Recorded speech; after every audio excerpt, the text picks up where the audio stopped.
decided to get the Independence Day celebration started early as they put on a fireworks display of their own, knocking out 4 home runs. Today, Carlos Zambrano, who brings fireworks of his own, takes the hill. Winless in his last 4 starts, he looks to turn his fortunes around. It's a critical game 2 of this series. Next.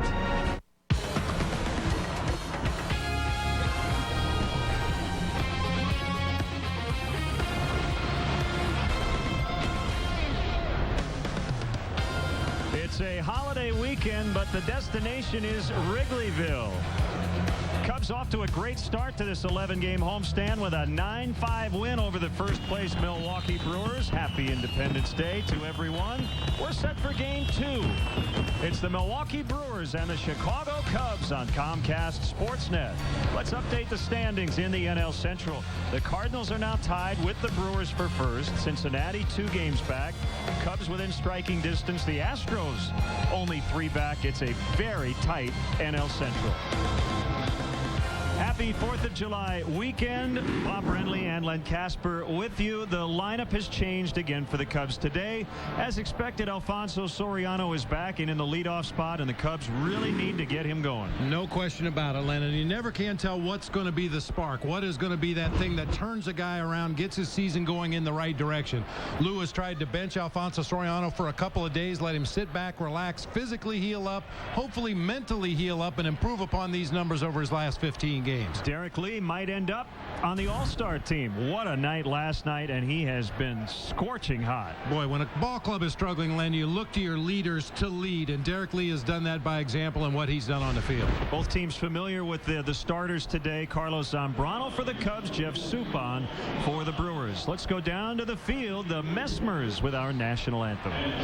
Wayne and Kathleen Messmer, as they honor the United States by performing our national anthem. Oh, say, can you see by the dawn's early light what so proudly we hailed at the twilight's last gleaming, whose broad stripes and bright stars through the perilous fight o'er the ramparts we watched were so gallantly streaming on the rocket's red glare, the bombs bursting in air gave proof through the night that our flag was still there. Oh, say does that star-spangled banner yet wave o'er the land of the free and the home of the brave. Away we go.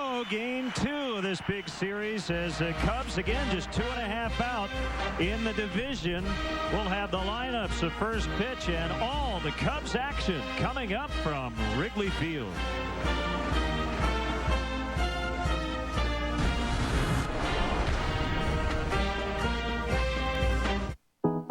This is the Civic Value Package. It has a lower true cost of ownership than its competition, which can help save you money down the road on things like insurance and maintenance. It's also remarkably fuel efficient. And at only $149 a month, the name Value Package just makes a lot of sense. Both kinds.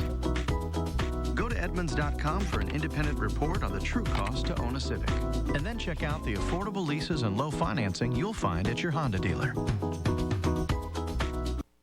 For more than 20 years, people have been coming to Bud Skyline Inn, the Quad City's #1 supper club.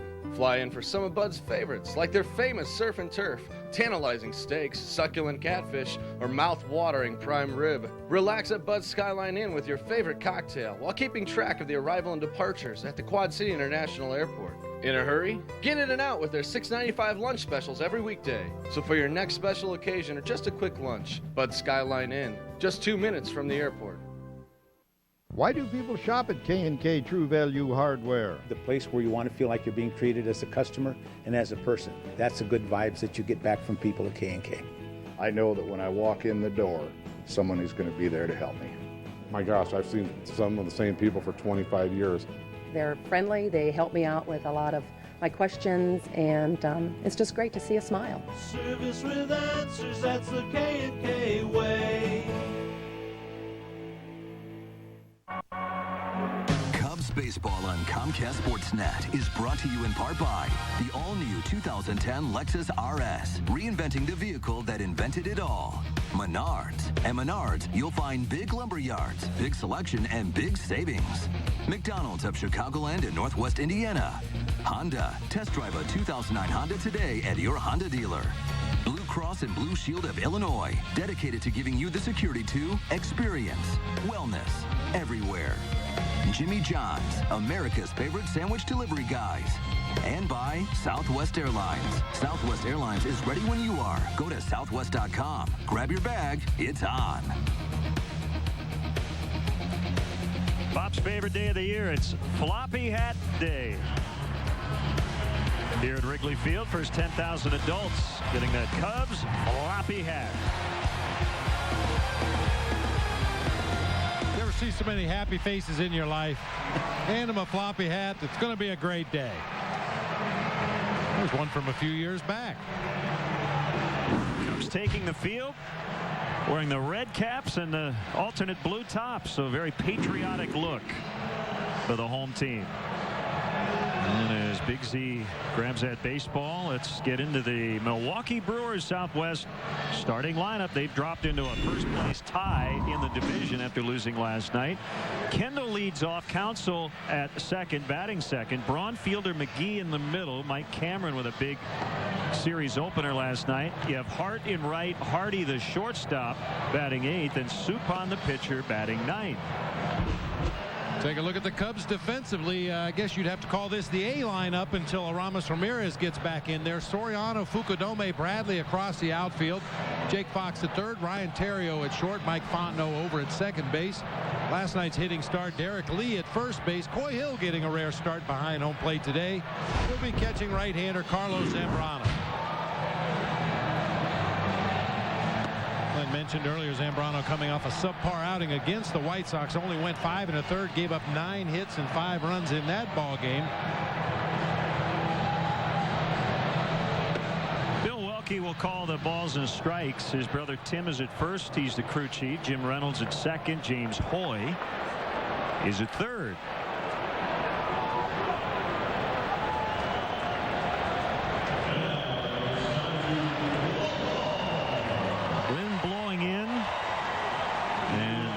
If not cool temperatures as we start to get into the month of July.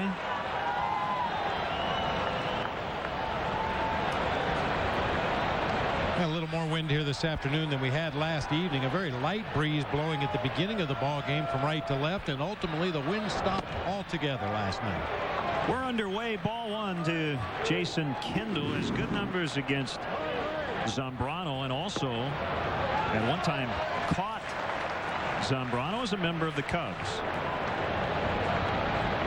Third time he has batted leadoff coming in the last few weeks.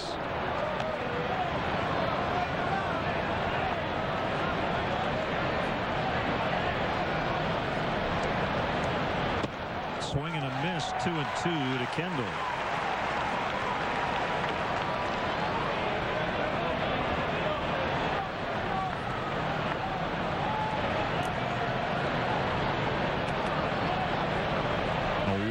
Pitch, pop foul, and out of play. Second start for Zambrano against the Brewers this year.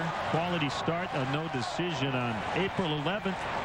at Miller Park. 10-8 in his career with a nice .368 earned run average. This is his 24th career start against Milwaukee. Ground ball to short for Ryan Theriot. 1 out.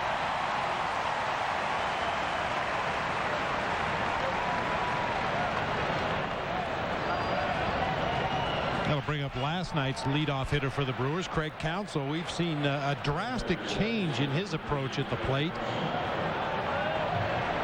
When Dale Swain was named the hitting coach of the Brewers, Craig Counsell called him to congratulate him and said, "What are we going to work on?" He said, "We're going to change your stance." Okay, then. Okay. Fans may remember the very unique approach by Craig Counsell in years past, an open stance with that bat held high over his head behind his back shoulder. This year a little bit more of a traditional closed stance. I think every player reaches that point in their career where you have to make some adjustments in order to be quicker with your bat through the hitting area, and certainly dropping his hands down in a more traditional slot would seem to accomplish that. Pulled on the ground, and it's Pontano ranging to his left. Nice play. 2 outs. Time for the Coors Light freeze can with Ryan Braun coming up. Ryan Dempster went with that high fastball last night. That's how most teams choose to attack Ryan Braun. It's a pitch he has trouble laying off of, but he also has trouble getting to it consistently. A couple of foul balls, a swing and a miss. He did float a base hit into center field on a broken bat on a high fastball last night, but see if Carlos Zambrano adopts a similar attack today. Fastball strike. Braun did extend his hitting streak to 9 games with an RBI single in the 7th. So he went 1 for 5. It's just off the outside corner. It was the only hit among the top 3 batters in their order the entire game last night. That's a big key against the Brewers with Braun and Fielder. Casey McGee, who's been hot, batting 5th. Way inside. 2-1. That's a good attack against any lineup to keep those top 2 guys off base ahead of the thumpers in the middle. You have to believe the big guys are going to get theirs over the course of a series. Just try to minimize the damage.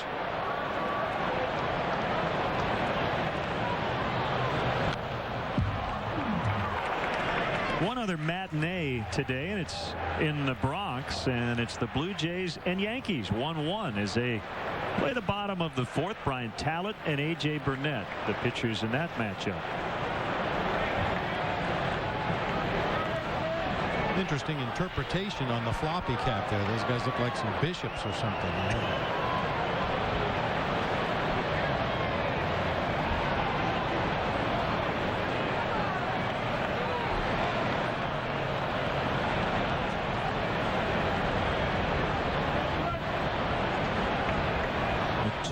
Pitch. Boy, really got in on him, and Braun weakly grounds to Lee. So 3 ground outs for Zambrano. Cubs coming up against Jeff Suppan when we come back.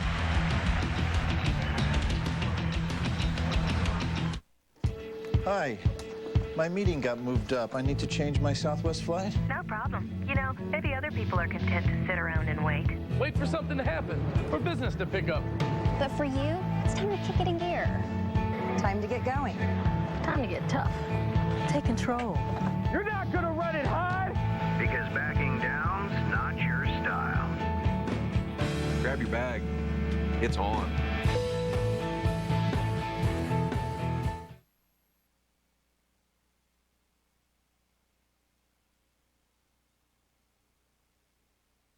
Get the whole gang and grab 5 for only $5. But hurry, Arby's 5 for $5 won't last long. So good it'll have you saying, "I'm thinking Arby's." Are you going to the game or looking for a place to watch it? The Captain Morgan Club on Addison and Sheffield is calling your name. Open year-round with 30 flat-screen TVs and an outdoor patio. Come to the Captain Morgan Club to watch the Cubs and every sporting event. Tickets or no tickets, we're calling all captains. Dames en heren, we gaan beginnen.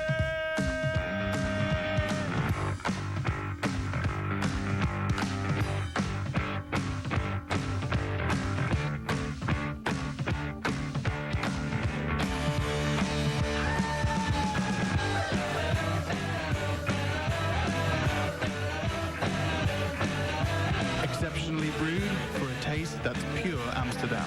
Amstel Light, one damn good beer. Here's the Cubs Southwest starting lineup. Alfonso Soriano back in there after 2 days off. Ontario bats second at short. Derek Lee with 7 RBIs yesterday. Big numbers against Jeff Suppan. Bradley, Fukudome, Fox in the middle, Fontenot, Hill, and Zambrano at the bottom.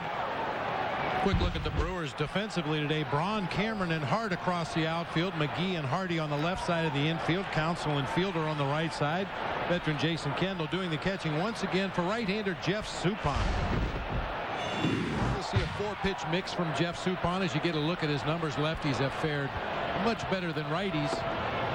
Fastball, curveball, slider change. Basically fastball, slider to the righties, a 4-pitch mix to the lefties.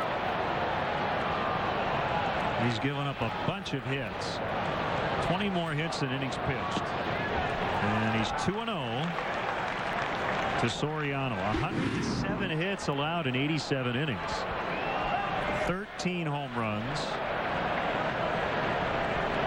He struck out just 47 and walked 37.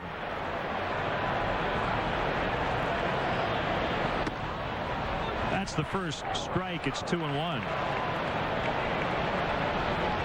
I want to welcome those viewers watching on ESPN Dublin across Europe, checking out the Brewers and Cubs from Chicago. Just wide of third. It's a foul ball. McGee taking that Old West approach of shoot first and ask questions later. Absolutely. That was very close to going over the corner of the bag down there at third base. And as a third baseman, you don't have the luxury to wait and hear a call.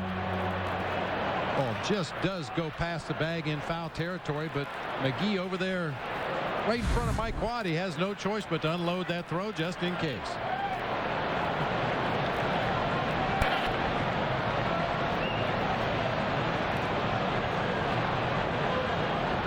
Thanks to Sam Folt for sitting down with Luke Stuckmeyer on pregame live.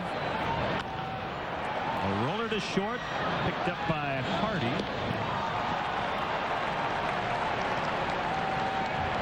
One away for Terrio, who comes in at 289. Got on base 3 times last night and scored twice. Derek Lee home runs. And if you're batting in front of Derek Lee right now, you want to be on base because there's a good chance he's going to knock you in.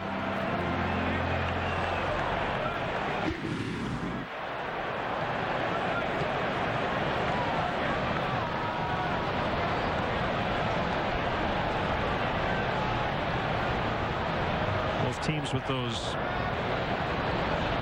special red caps in honor of Independence Day. Looks a little better with the Cubs colors.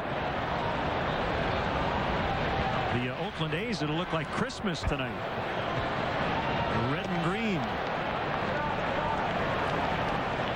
Suppan behind again, 2-0.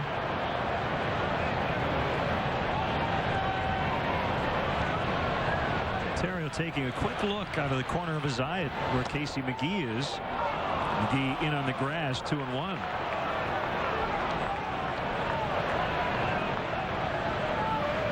That pitch appeared to be off the inside corner and up. I mean, that's a letter high pitch. A couple inches off the inside corner, called a strike. Hardy gets another opportunity.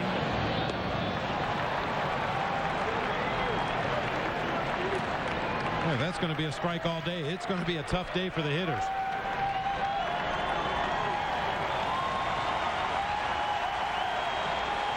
At the plate, first baseman, number 25, Derek Lee.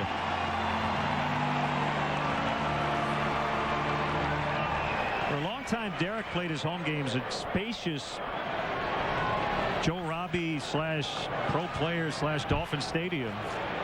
Fun to hit home runs here because the 2 he hit last night, they were no doubters. The minute they left his bat, everybody knew they were gone. Oh, no question about it. The grand slam, he had just fouled off a 2-0 pitch earlier in the sequence, got the same pitch on 3-1, and absolutely clobbered it out onto Waveland Avenue.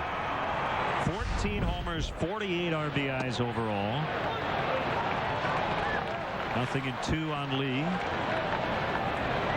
So he's among the top 5 in terms of grand slams among all Cubs, all time.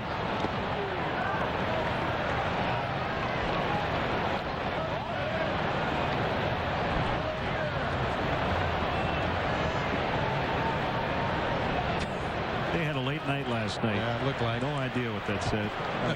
Got to get that sign together. We'll go back to it later if we can read it. Maybe it says more about me than them. 2-2.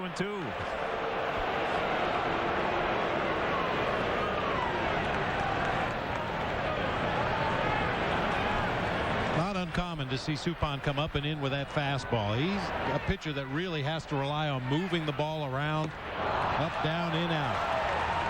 So he goes 1-2-3, as did Carlos Zambrano.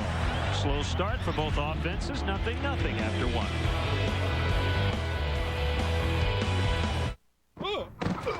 Hope he has that insurance. You really need these days. How come? Well, if you're hurt and can't work, it pays you cash. Yeah, to help with everyday bills. Like gas, the mortgage. And groceries! It's like insurance for daily living. Mm-hmm. So what's it called?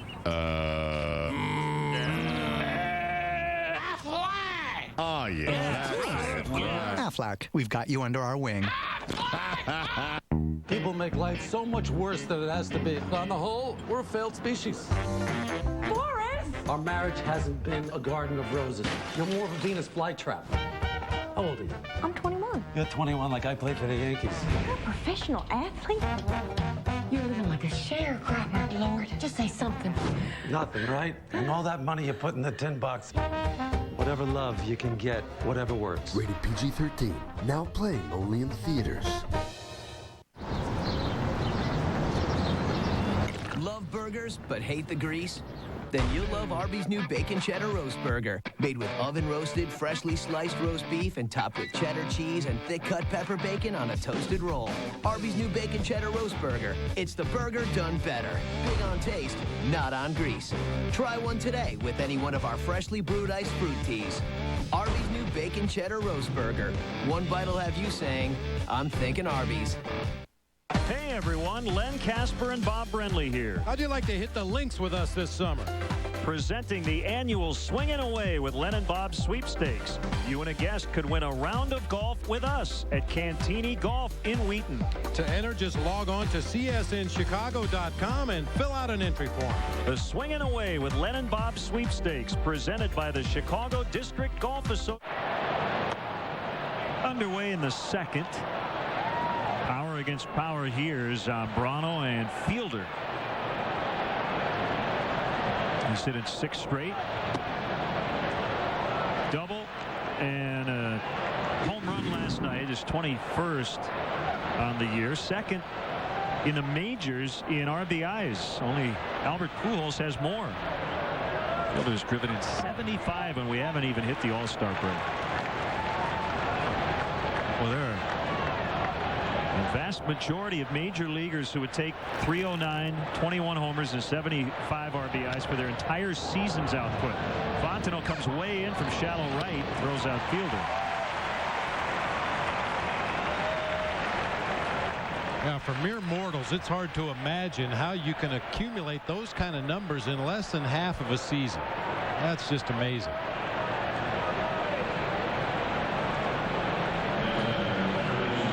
Casey McGee, what an interesting start to his week on Monday against the Mets. The highs and the lows of being a major leaguer. And he hits a high, deep drive to right. Bradley's back on the track, and he'll catch it right on the edge of that track. So he was the GOAT and then the hero all in the same inning. This was the GOAT part of it. Against the Mets, pretty routine. I got it, I don't have it.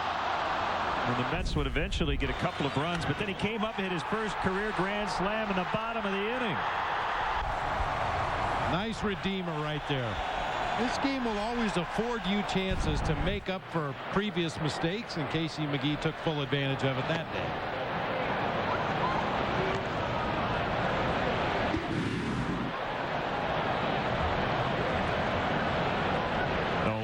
to Cameron. A little bit low on a sinker.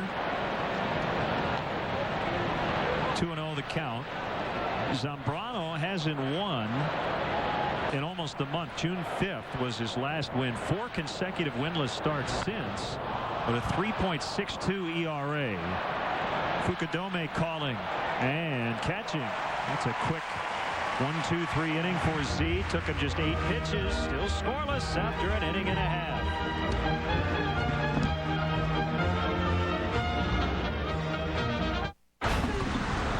Some days my 8:15 bus is just a bus. But other days, like today, it's my office. The boss just emailed me and wants the new proposal ASAP. No worries, though. My smartphone, it's from AT&T. I'm on the nation's fastest 3G network. So that proposal, delivered. The nation's fastest 3G network. Another reason why twice as many smartphone users have chosen AT&T.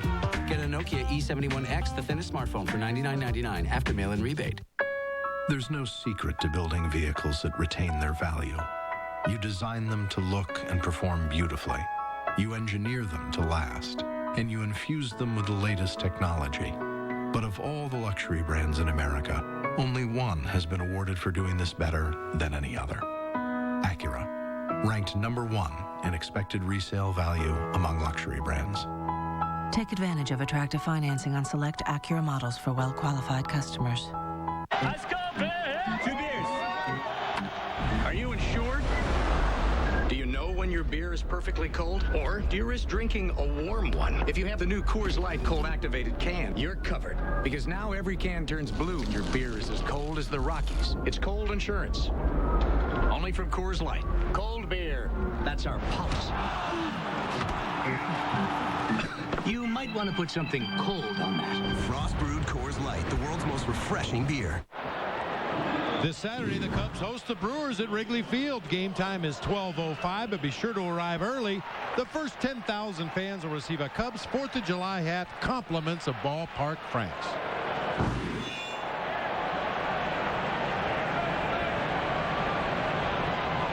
Cubs looking for the first run of the day. Fouled back by Milton Bradley.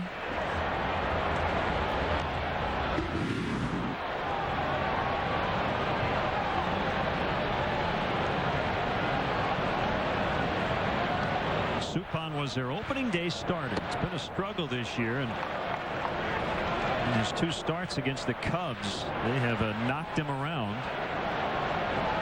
8 earned runs coming in under 10 innings. And he's 0-2 against the Cubs this season. Lifetime 6-8. This is his 22nd career start against the Cubs. Line and caught by Craig Counsell.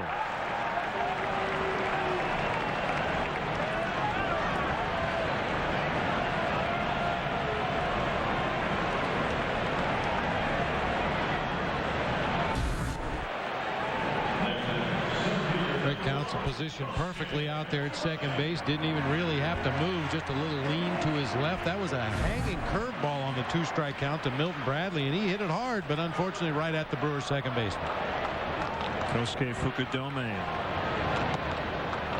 grounded out to second 3 times last night, but also doubled. He went 1 for 4 to kick off this series. I don't think the Cubs will face a lefty the rest of the way going into the break. All righties in this series. Be the same against Atlanta, and I believe St. Louis as well.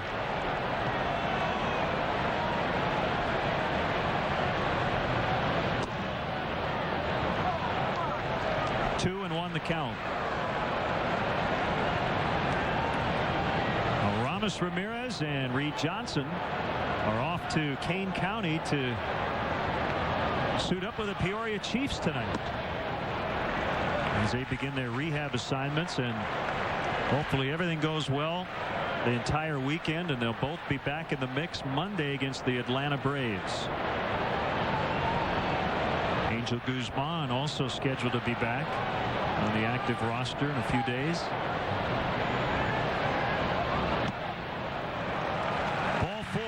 him. So for the first time, Suppan will have to work from the stretch.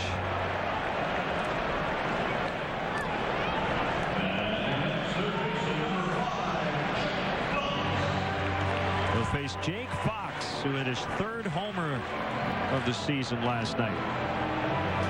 We commented on where he stands in the batter's box. He stands pretty close to the pitcher in the front of the box, similar to Alfonso Soriano, who's more spread out. But Jake told me before the game that he has always stood towards the front of the box because he's a quick bat. I mean, we've seen him pull some pitches foul. And he also likes to get those breaking balls before they drop too low in the zone. Well, and you have to figure with the numbers that Jake Fox was putting up in the minor leagues this year, he was probably seeing a lot of breaking balls, and that's one way to counteract it. Move up forward in that box closer to the pitcher. Get that curveball and slider when it's up higher in the strike zone. I didn't ask him what the exact dimensions of his bat are, but the bat is shorter than most, and it's also pretty heavy, so his teammates have come to call his bat the Bam Bam Club. It has no knob at the bottom, so he can get that bottom hand way down there, get some leverage. I think it weighs about 34.5 ounces, probably about 33.5 or 34 inches long. Stands close to the plate. It's 2-0 on Fox. A lot of different theories on that. Most major league hitters will say that the heavier the bat, the better the grain, and then, of course, the harder the wood. The lighter the bat, the wood isn't always the same quality, and consequently they break a lot easier, and they don't seem to have the same kind of rebound as the heavier bats. Fukudome takes off. It's a called strike, and the throw is right on the target as Jason Kendall nails Kosuke, who's now 6 out of 11 on the season. 2 outs in the inning. I mentioned last night that Kendall is not nearly as proficient this year as last year in throwing out runners, but he guns out Fukudome trying to steal second base. Kendall's percentage in the low 20s this year. He was at 40% last season. That was a really quick, lightning quick tag by Craig Counsell as well. He's standing right on the base. So it brings up a 2-1. Fox bounces, and it's handled by McGee. And just like that, the inning comes to a close. We've completed 2. Milwaukee nothing. The Cubs nothing.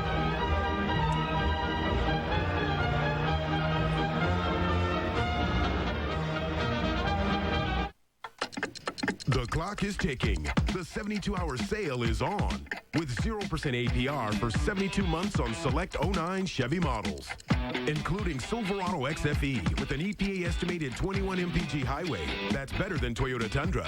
And now get 0% APR for 72 months on any 09 Silverado half-ton with an average finance savings of over $7,800. But hurry, time is running out. The 72-hour sale ends Monday. See your local Chevy dealer. This copyrighted telecast is presented by authority of the Chicago Cubs and may not be reproduced or retransmitted in any form. And the accounts and descriptions of this game may not be disseminated without the express written consent of the Chicago Cubs. Come out to Valley Falls Adventure Golf for exciting and affordable fun for the whole family. Watch the kids explore the premier miniature golf course in the Quad Cities as you sit back on the patio at Happy Joe's and Rudy's Tacos. Or take a swing yourself. There's adventure at every turn at Valley Falls. We also offer birthday, charity, fundraising, and special events packages for miniature golf and Happy Joe's. Valley Falls Adventure Golf, one slice short of heaven. Located behind Happy Joe's and Rudy's Tacos in Cole Valley. How can a 94-year-old green guy save you money during the recession? He can check out your comfort system for free and tell you how to save money on energy efficiency. J.L. Brady has been offering the best HVAC service in Iowa and Illinois since 1915, and they can show you how to go green and save up to 30% on heating and cooling expenses. A system like that could pay for itself in less than 2 years. They're family-owned, and after all these years, still doing it the Brady way, the right way. continues on Comcast Sportsnet as Paul Konerko and the Sox battle the Royals in KC. Sox and Royals, Danks and Greinke tonight at 7 right here on Comcast Sportsnet in HD. Comcast Sportsnet, fans' best friend. Bottom 3 in the Brewer lineup. Hart, Hardy, and Suppan. 1-1 to Corey Hart.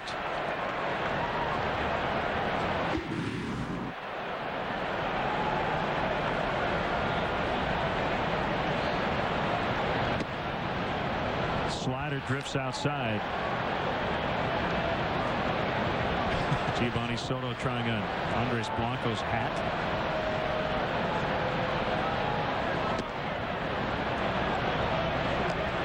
And you look at next to Randy Wells is a new Cub, Jeff Baker, in between Wells and Miles. Came over from the Colorado Rockies. Outside corner, 3-2. Well, if you didn't know it, you'd say it's Bob Howry. A bit of a resemblance to the former Cub reliever.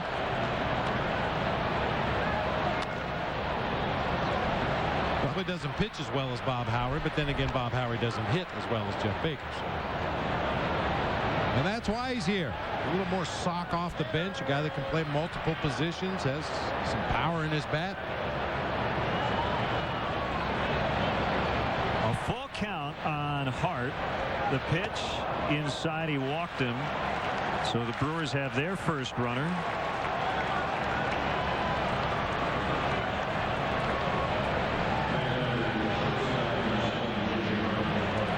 And it's J.J. Hardy, who hit second for Ken Maka last night.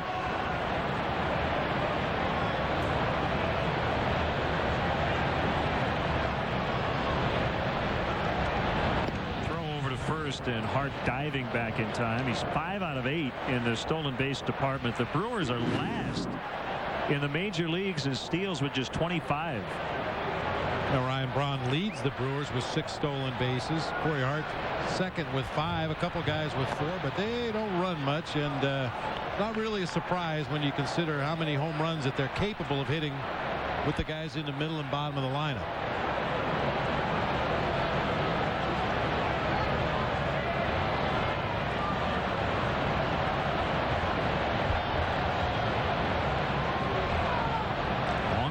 Before the pitch, and it's 2-0 on the number 8 hitter. And Suppan on deck.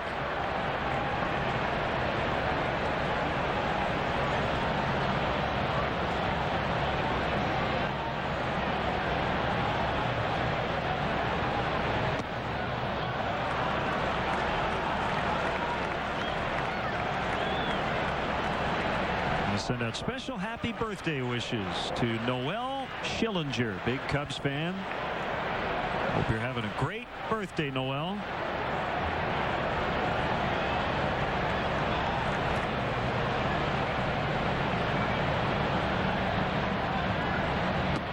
There's a strike, 3-1. Best wishes go out to Ruth Jacobson, 94 years old, a lifetime Cubs fan. Her grandchildren and great-grandchildren are here today. Ruth is in the hospital, but we hope you're feeling well, Ruth. A fly ball out left center. Soriano will catch it on the warning track. Hart had gotten all the way around second. He retreats to first. He did re-tag the bag and gets back in plenty of time, but a nice catch by Soriano out on the warning track.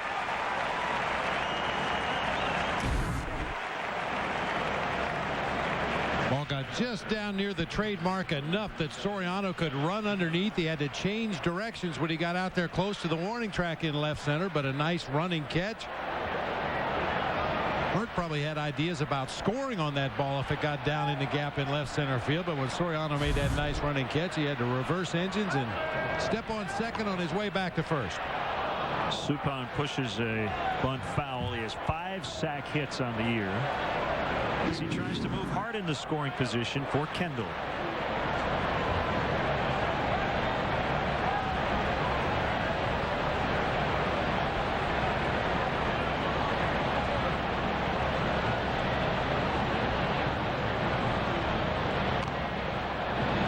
foul as well.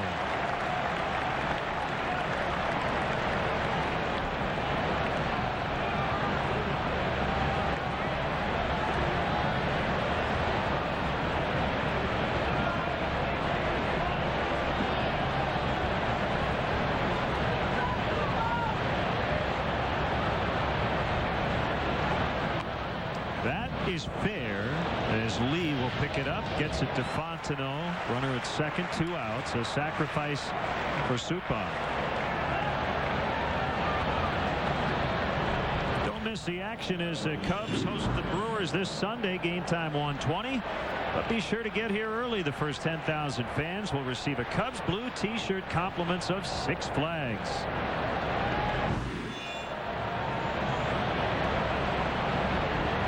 Game 4 right here on Comcast Sportsnet. Pregame live at 12:30. First pitch 120. Mike Burns and Ted Lilly. Tomorrow it's Braden Looper and Rich Harden. 12:05 first pitch.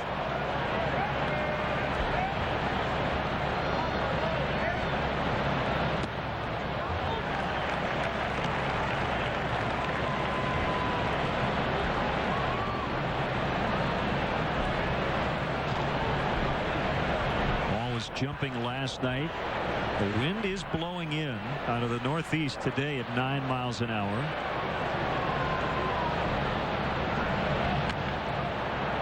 Terrio charges. Fires a strike to D. Lee. Leadoff walk, no runs as Hart stranded at second base. 0-0.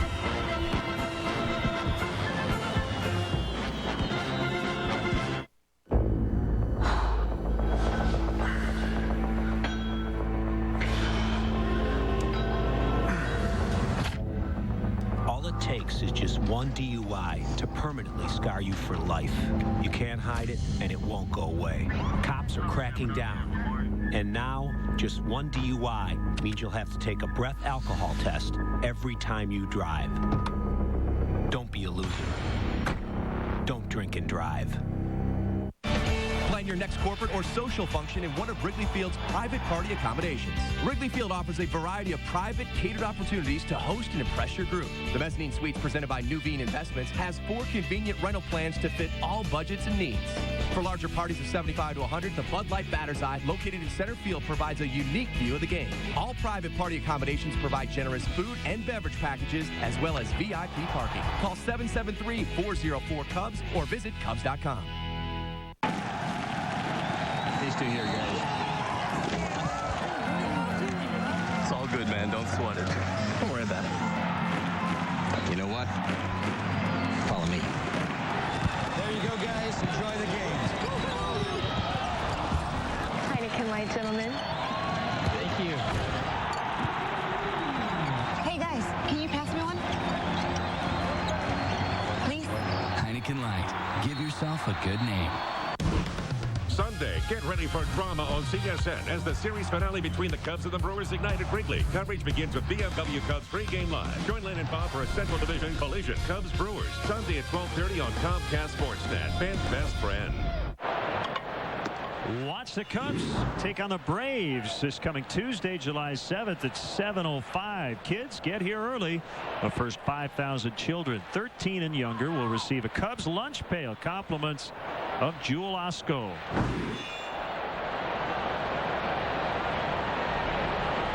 You don't technically qualify, but you could use a lunch pail, right? Absolutely. The old Cubs lunch pail's looking a little worn out.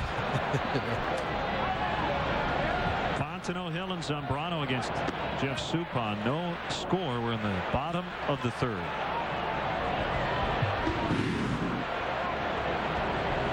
Now my teenage Ninja Turtles, Mutant Ninja Turtles lunch boxes. The handle came off of it last year, so we're due for a new one. Great counsel to Prince Fielder. 4 ground ball outs. Hey, Cup fans, you can get a full meal for under $5 thanks to McDonald's Appetite Stimulus Package. A hot sandwich, a cold drink, and delicious fries, all for under $5.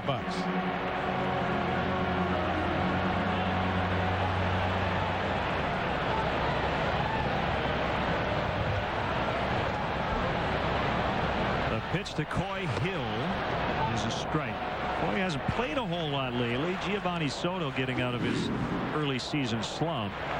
Coy with just 1 hit in June. Now he only had 21 at bats, but after a nice offensive start to the season, been a long time coming. He slices that ball into the corner, and it's fair.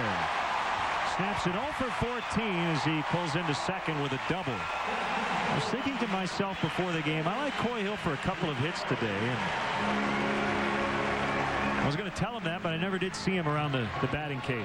Well, there's no question the Cubs need a lot of guys to pick it up offensively, but believe it or not, Len, it's going to get hot at some point in the very near future. And as good as Giovanni Soto has been at the plate and behind the plate recently, Coy Hill is going to have to contribute in the second half of the season, and the sooner he gets it going, the better.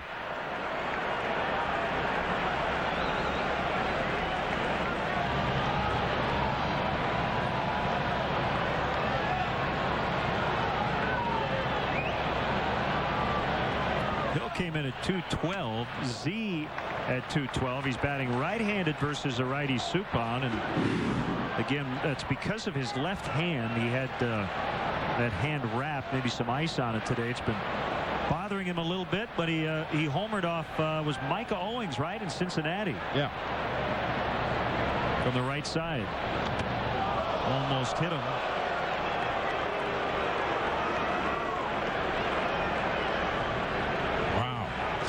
Numbers for Carlos against his opposite number today. That's as a lefty. And as I mentioned earlier, you saw that last pitch from Suppan. He knows those numbers for Carlos Zambrano against him in their respective careers, and he's going to pitch him like a hitter. And part of what Suppan has to do is push hitters off the plate and then go back away with the breaking ball or the off-speed pitch. He'll come back inside again. He'll go up. He'll go down. He doesn't have the kind of stuff that he can just rear back and overpower opposing hitters.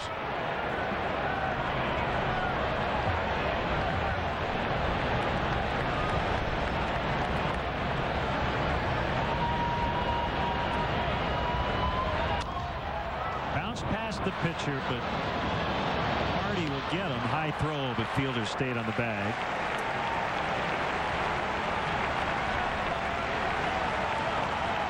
So runner at third, 2 outs for Soriano, who sorely needs a big hit.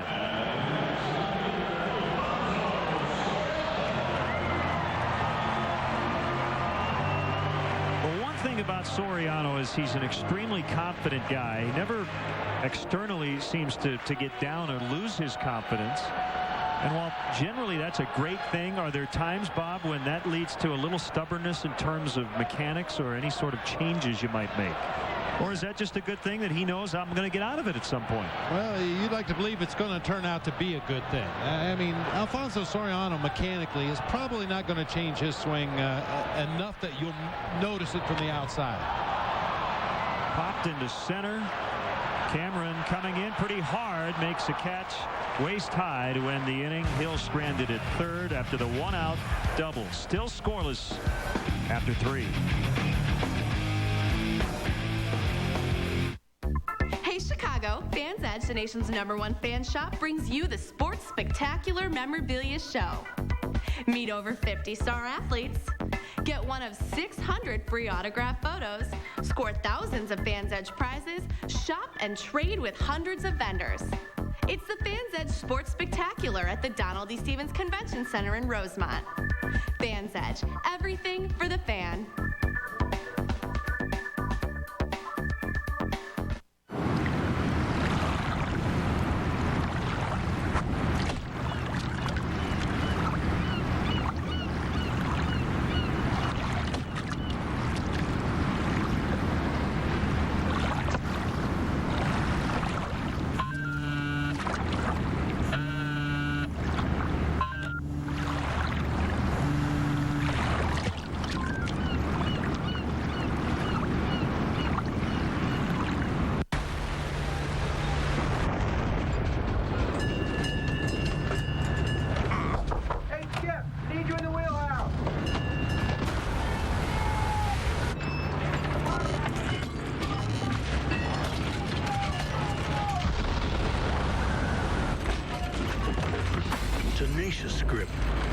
matter the conditions. Firehawk tires with Unity technology, only from Firestone. Tonight, it's a royal matchup on Comcast Sportsnet as A.J. Brzezinski and the Sox battle Coco Crisp and the Kansas City Royals in HD. Join Hawk and Stoney for White Sox Royals. Tonight at 7 on Comcast Sportsnet. Fans' best friend. Aflac trivia question time. Who was the last Cub prior to Derek Lee last night to have a 7 RBI game? This is a great question because I threw out about 15 names before the game and I never did get it right. Frank Counsell pulls one into right for a leadoff single. That's their first hit. I was right there with you. I guessed about 4 or 5 times until I got another hint, and then after that it was pretty easy. I think we both jumped on the Sammy Sosa bandwagon right away. Not Phil Cavarretta. And then when I was told that we actually called the game that we're talking about, made me feel really old. Losing my mind here. Braun finds the gap. Counsell on his way to third. And the Brewers are in business. 2 on with nobody out.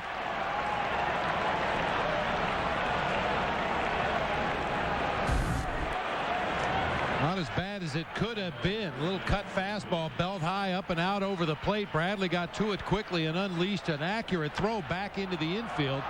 Counsell's easily going to advance from first to third. Braun had ideas about heading for second base, but you could see Milton Bradley's throw right on the bag at second base. Braun had to dive back into first. So 2 pitches, 2 hits, and make it 3 hits, but this was a pitch that hit Fielder. And the bases are loaded with no outs. And Larry Rothschild is coming out as Derek Lee and Coy Hill are already at the mound. Cutter that just continued to run up and in catches Prince Fielder on the back of the right arm.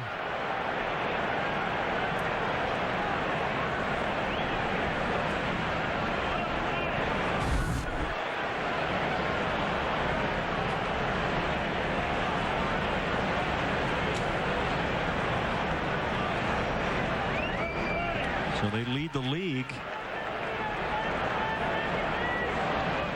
And a hit by pitch department.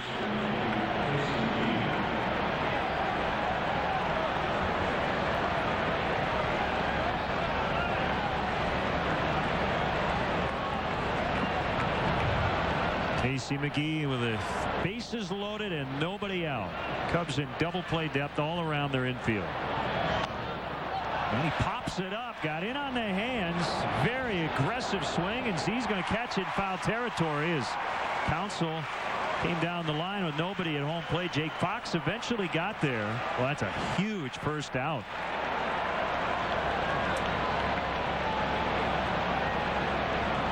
Well, what a pitch from Zambrano to start the sequence. He got way in Casey McGee's kitchen right there. Ball wasn't popped very high in the air. It looked like Coy Hill didn't see it initially, so Zambrano comes over and makes the play near the on-deck circle, and his heads up by Jake Fox to come down the line at third and be there to cover home plate if necessary. How about this? Every at-bat in this inning has been 1 pitch. 2 singles, a hit batter, and a foul out to the pitcher. Now it's Cameron. Lee is in at first. Everybody else at double play depth. Ball 1.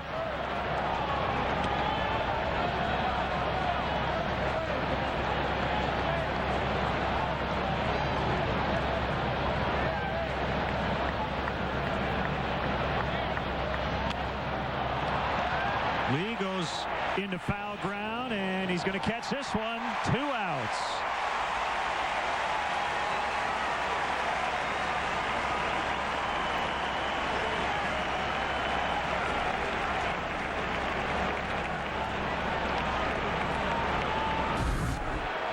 A full-blown damage control mode for Carlos Zambrano. Once again, he beats the hitter to the strike zone. You saw Cameron checking his bat right there. Got jammed in on the hands just enough. Derek Lee able to make the catch in foul territory.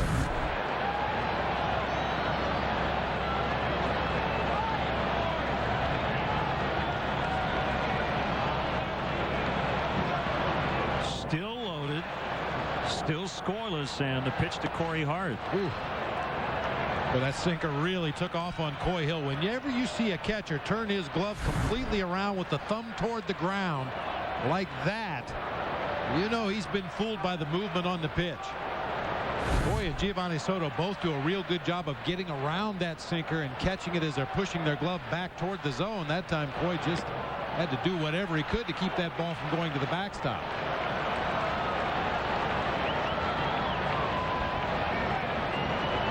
2-0 to Hart. Z not out of this thing yet. There is some light at the end of the tunnel with 2 outs. But he's behind Hart. The pitch. 3-0.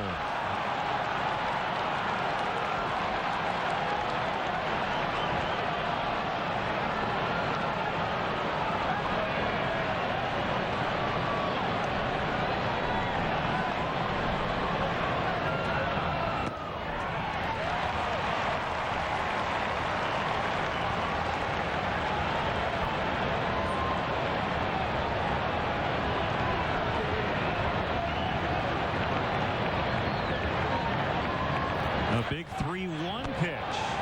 Ball 4. And it's 1-0. As Hart will get an RBI, his second walk of the day. Counsell scores the first run. Well, it didn't look like that bad of a pitch. Remember the strike called on Ryan Theriot earlier in the ball game. Same location, but about a foot higher was called a strike. That one, ball 4. J.J. Hardy with the bases still loaded. Ball 1.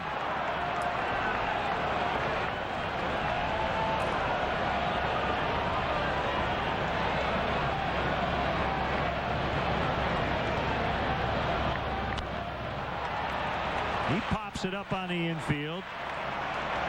Derek Lee onto the mound. And the damage is limited to a bases loaded walk that forced in Craig Counsell. Could have been a lot worse. It's 1-0 Milwaukee. Hope he has that insurance. You really need these days. How come? Well, if you're hurt and can't work, it pays you cash. Yeah, to help with everyday bills. Like gas, the mortgage. And groceries! It's like insurance for daily living. Mm-hmm. So what's it called?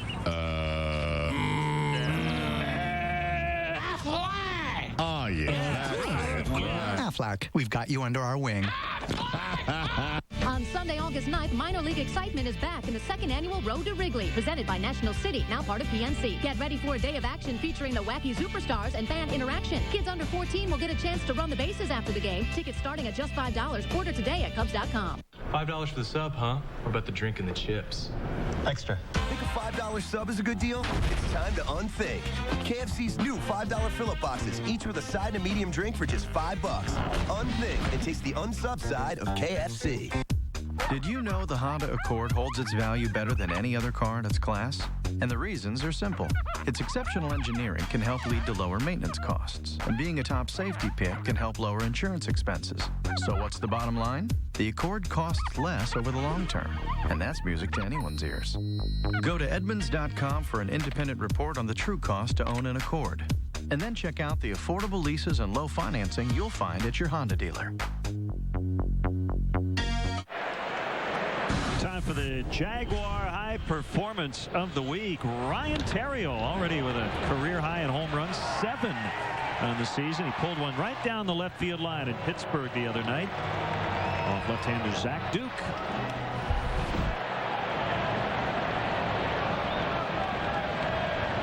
Jaguar High Performance of the Week. And guess who's batting? Ryan Theriot. I love it when it comes together like that. Breaking ball strike from Suppan. who works with a lead.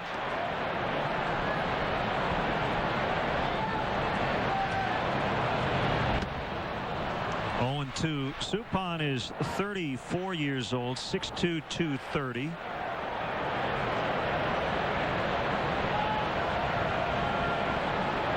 Second-round pick of the Red Sox 16 years ago out of Encino, California. When he signed a 4-year contract prior to 2007 worth $42 million, it was the largest contract in Brewers history at the time he signed it.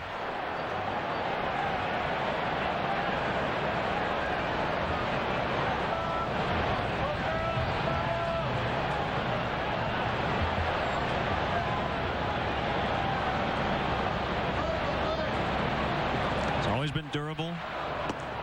Called strike 3 to get Terrio. Let's answer the Aflac trivia question. Who was the last Cub to have 7 RBIs in one game? Wasn't that long ago. It was last August. Giovanni Soto at Pittsburgh, a 14-9 Cubs win. Lee gets hit. Makes you wonder if there's some retaliation there, and both benches warned by the home plate umpire Bill Welke. Makes it pretty obvious when you hit Derek Lee, the hottest Cub, after Prince Fielder got hit by Zambrano. So hopefully that's the end of it.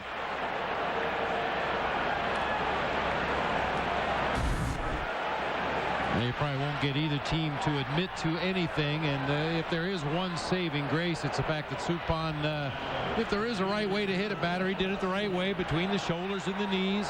Caught Derek on the left hip. I think you'd be pretty scrambled in the brain to think that Carlos Zambrano hit Prince Fielder intentionally with 2 runners already on base and nobody out in the inning, but Brewers did what they thought they had to do, and as you said, hopefully that's the end of it.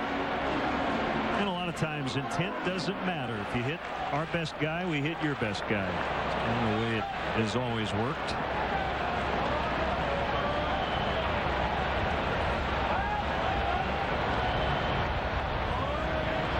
Let's see if Bradley can make him pay for a free base runner.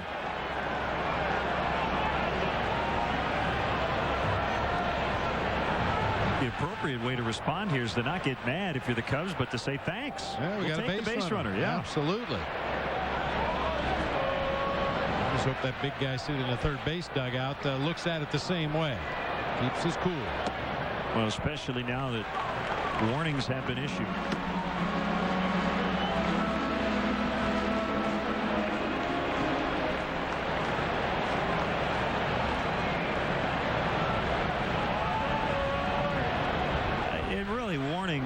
A warning issued to both benches. I wouldn't say it's irrelevant, but it's not totally necessary.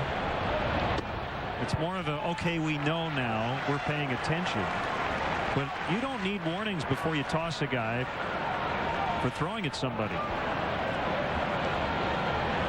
And after warnings are issued, if you hit somebody, there's no guarantee that they will kick you out. And that's a tough part of this business for an umpire, is to try to read a pitcher's mind. Could be pretty dangerous. 3-1 on Bradley. Lee runs, and it's grounded right through the hole where Hardy was as he went to cover second base. Nicely done. The run and hit on the 3-1 pitch. I'll tell you, Len, that's why I'm such a big fan of the hit and run or the run and hit. It opens holes in the defense. You see J.J. Hardy breaking to cover second. The ball was hit right in the area where he started from. I just think that play puts a lot of pressure on the defense when you've got infielders running to cover bases. You've got a guy holding the runner on first base. The more holes you can open in the defense, the better your chances of getting a base hit.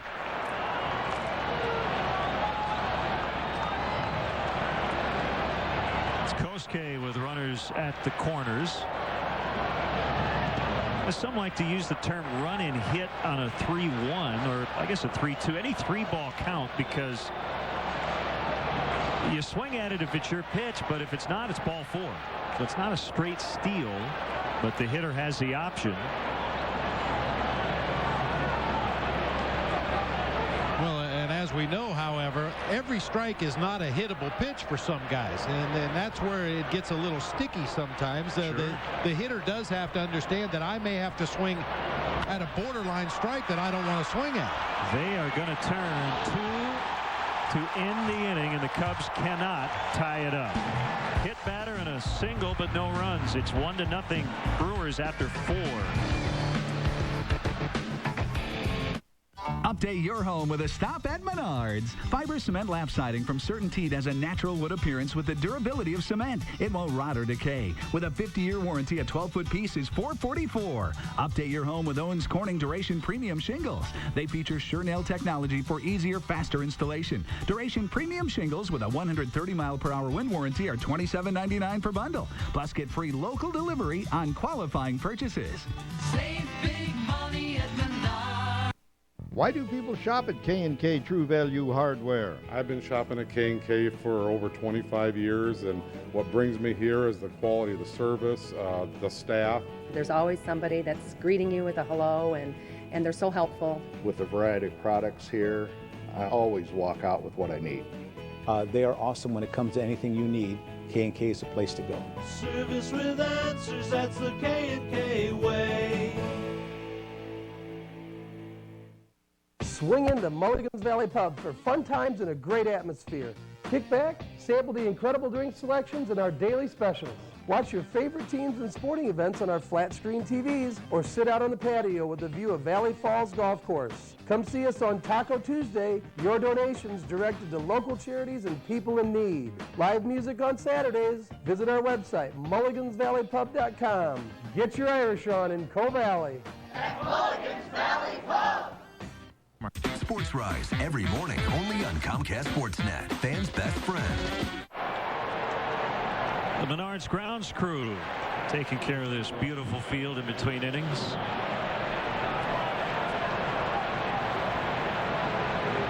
Jimmy and Eleanor Farrell. Jimmy, a long-time umpire room attendant here at Wrigley Field, now in retirement, and spends many of his days where he used to work. But this is a great place to work.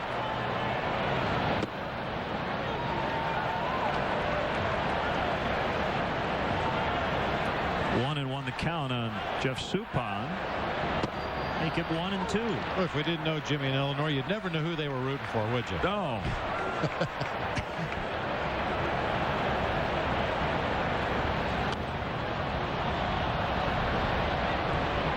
We have happy 80th birthday wishes. Once again, we've had a lot of those this week. Joe McFadden, happy 80th. That's from your daughter, Jenny Surma, who's the Cubs Senior Director of Human Resources.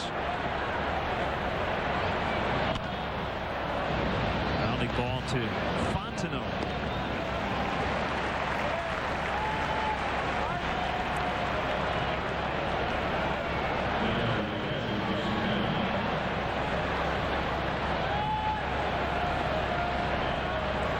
Jason Kendall is grounded out twice.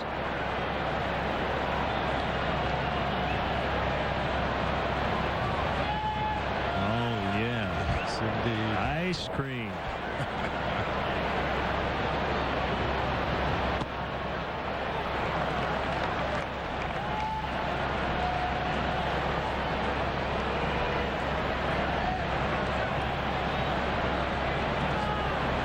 Now, are you like a chocolate hot fudge guy, or more of like the strawberry sundae type, the fruity sundae? Terrio had some trouble with it at short, couldn't get Kendall. It'll be an error on Terrio. So a one-out base runner. I stick to the basics. Terrio takes an extra step to his right to get in front of that ball. When he does, it hits off the heel of his glove, then his chest, and tell you, Jason Kendall, for all the games he's caught in his career and his age and everything else, he still gets down that line in a hurry. Not really surprising to see him leading off for the Brewers. He's done it several different times throughout his career. He's got 171 stolen bases in his career. 1-0 on Council. I am not letting you off the hook that fast. What is I stick to the basics? It's pretty generic. Just like a little vanilla, a little chocolate, okay. Maybe mix it together sometimes. No toppings? Yeah, maybe some honey roasted peanuts. Okay, I like those. yeah. But as far as fruit and ice cream, that doesn't seem right. Okay. That works for me. I'm a hot fudge sundae guy. Yeah. Whenever that's available, I like the hot and the cold together.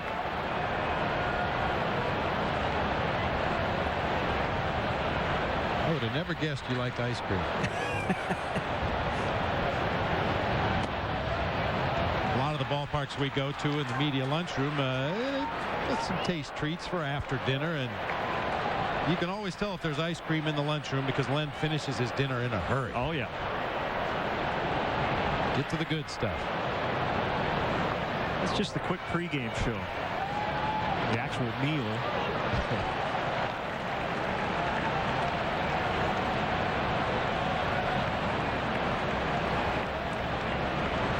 I would expect the Brewers to have something going on in this situation. We talked about Kendall's speed over there at first base, better than average, and a tremendous handler of the bat at the plate in the 3-1 count, but no action. One bouncer as Fontenot spins, gets one, but not two. That was going to be a tough one the way Council runs. Good hard slide by Kendall as Terrio limps away. Well, this is hardball this weekend. We had a couple of hit batters, some hard slides at second now. They're big games for both these teams. Kendall is well within his rights as a base runner. He could reach the bag at second with his hand and clipped Ryan Terrio below the knees as he went sliding by. Well, if you didn't know it before, you certainly know it by now. It's going to be one of those series. You better bring your A game, and you better have it plugged in and ready to go. And this is the way Jason Kendall's played his entire career. His job right there is to try to disrupt that double play however he can. And Ryan Terrio probably has a nice little goose egg on his shin because of it. And Kendall probably does too.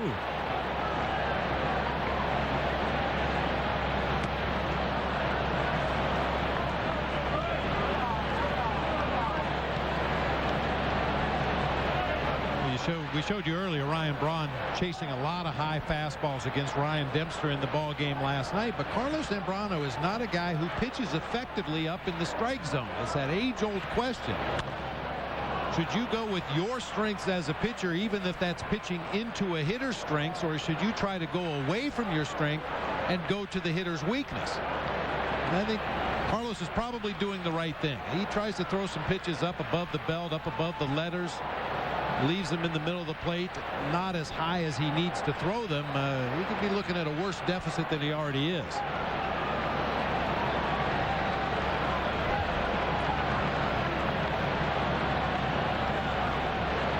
1-2 to Braun. He hit it off the end of the bat, foul.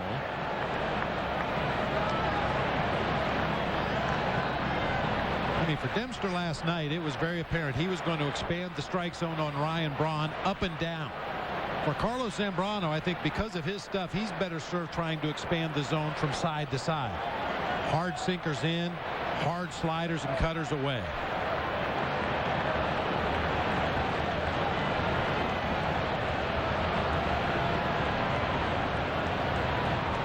Council dancing off first.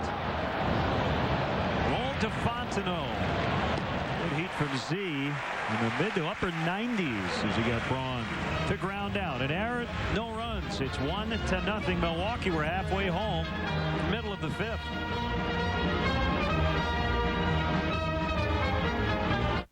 Oh, it's on.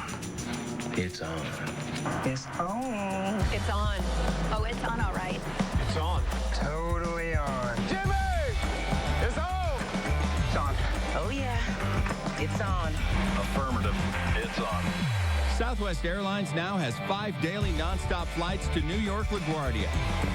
Bags fly free on Southwest, so our low fares stay low. Grab your bag. It's on. Book now at southwest.com. The Westside Rooters Social Club is hosting an evening with Lou Piniella and Ernie Banks on July 8th at Harry Carey's Italian Steakhouse in Chicago to benefit the JDRF. This includes cocktails, hors d'oeuvres, opportunities for photos, and a question and answer session with Lou. My name is Blake, and I'm the chief shoe giver at Tom's Shoes. I operate my entire business from my phone. I need a network with great coverage because for every pair of shoes that we sell, we give a pair away to a child in need. It would be impossible for me to do this without a network that works around the world. More bars in more places. AT&T, the best coverage worldwide.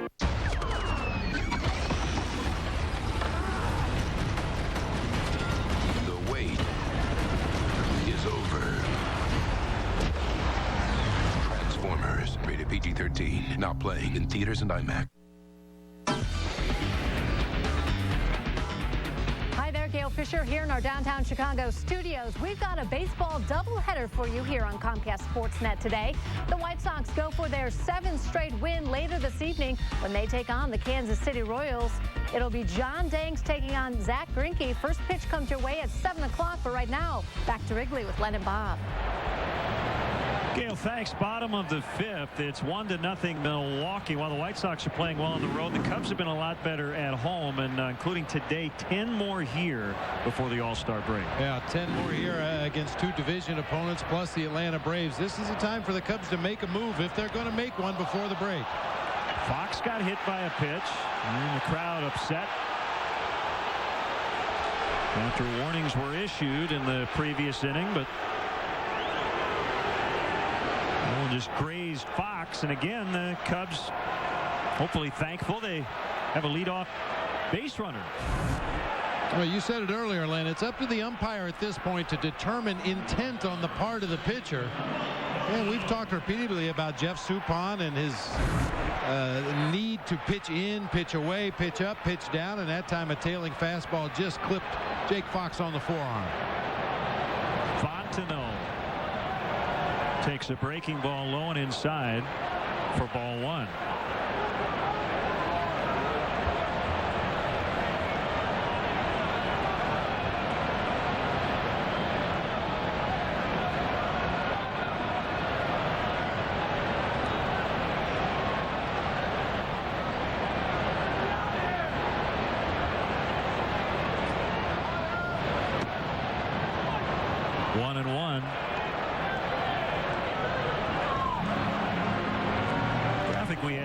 Actually regarding the Brewers pitching staff, who hit 2 today, and they've hit the most batters in the entire National League.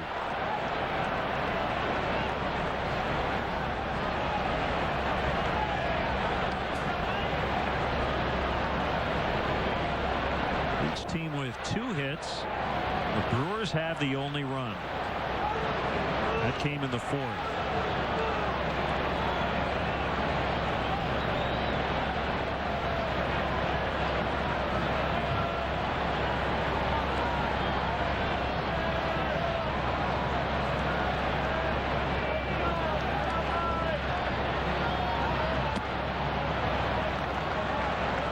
Some catchers behind the plate, and you get that look from our center field camera. They take up a lot of space.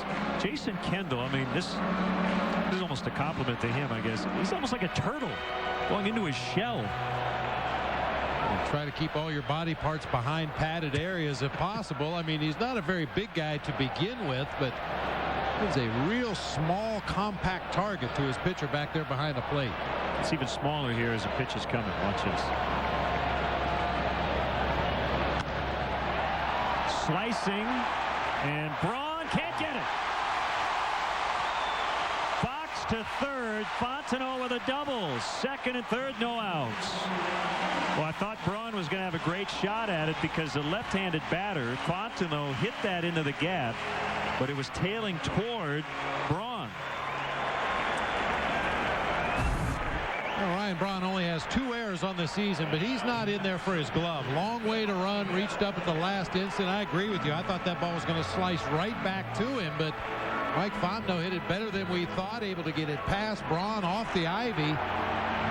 Jake Fox goes all the way to second base before seeing the ball down and easily advances on to third. Cubs have it cooking. And remember, it started with a hit batter. So it's Coy Hill, the 8-hitter, Corner man in, they're back up the middle. A ground ball up the middle past the pitcher will tie the game. And he could go 2 for 1 here if he can pull it to the right side. Yeah, that would be ideal. Of course, ideal would be a base hit to drive them both in, but ground ball to the right side of the infield will score Jake Fox and advance Mike Fontenot onto third base with 1 out in the inning. Giving Carlos Zambrano an opportunity to drive in the go-ahead run. And of course, with that in mind, Jeff Suppan is probably not going to throw too much from the inside of the plate, middle of the plate in, and probably won't throw too many off-speed pitches. See him go with sinkers, try to keep the ball away, and force Coy Hill to hit the ball to the left side of the field. When as a hitter, you got to put that all in the computer quickly. What's the situation call for? What's the pitcher likely to do against me? What pitches do I need to lay off of in this sequence? What pitches do I need to look for in this sequence? The 1-1 to Hill is off the inside corner. 2-1. Zambrano on deck.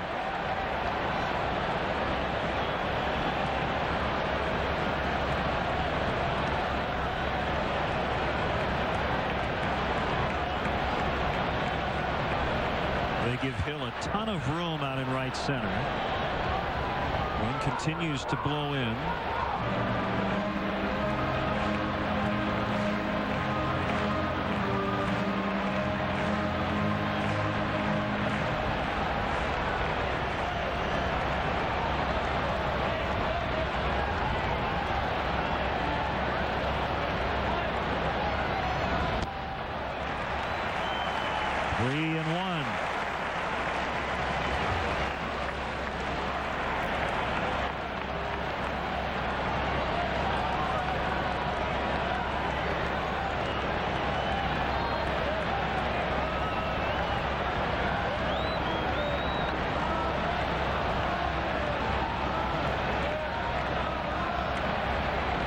Suppan set at the belt.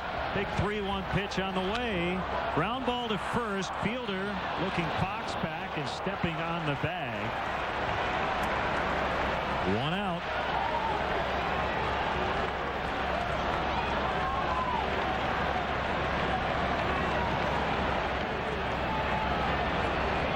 And this is a rare situation, Bob, where you'd like Zambrano. Get a look at that last pitch. Good sinker by Suppan, as he normally takes incredibly huge hacks. But this is not really that spot. The last thing he wants is a strikeout. Need a base hit. Contact.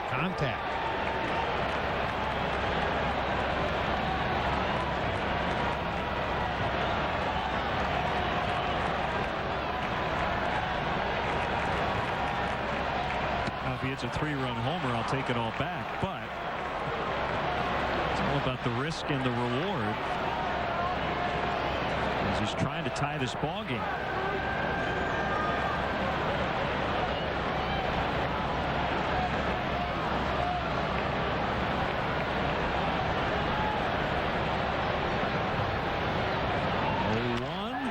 In the center base hit. And he does tie it up as Fox scores. Fontenot stopping at third. Big Z with his 4th RBI of the year. It's 1-1. Well, that was a nice contact swing. He got a pitch up over the heart of the plate. Got a real good look at it up in his eyes. Well, this is not the same kind of swing we're used to seeing from Big Z. Quick hands through the zone. Poked it out there into center field for an RBI and a tie ball game.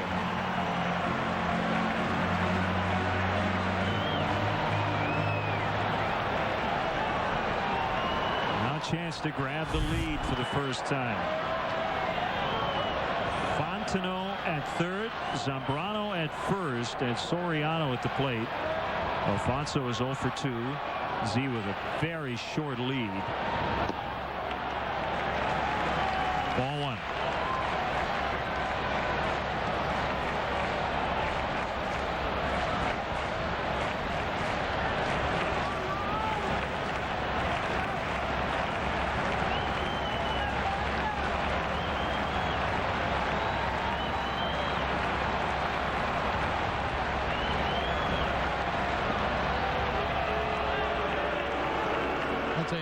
runners get on base, Jeff Suppan really slows down the pace of the game. Even after getting his sign from Jason Kendall, there have been occasions in this inning where he'll just stand there on the mound staring in toward home plate. He's already gotten his sign.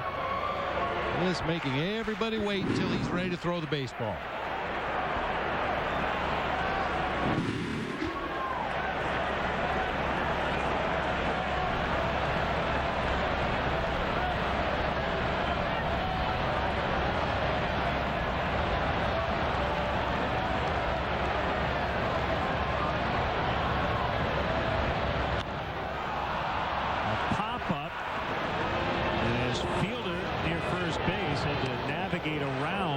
Zambrano catches it in foul territory, and Soriano's hearing it from the fans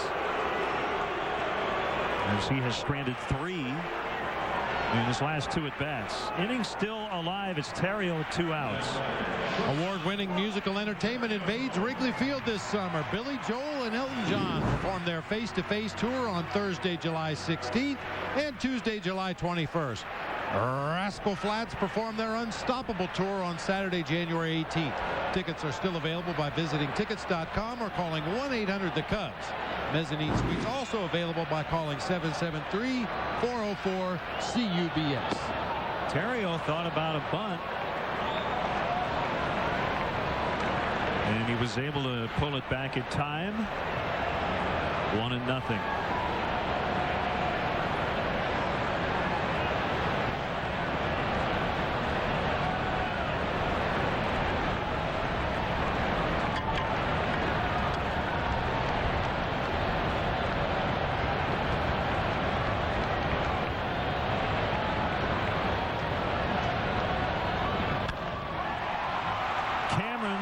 Is there, and that's the inning. So the good news is the Cubs did tie it. The bad news is they had a couple of shots to take the lead and could not. It's 1-1 after 5. The clock is ticking. The 72-hour sale is on with 0% APR for 72 months on select 09 Chevy models, including Impala, with an EPA estimated 29 mpg highway that's better than a Toyota Avalon.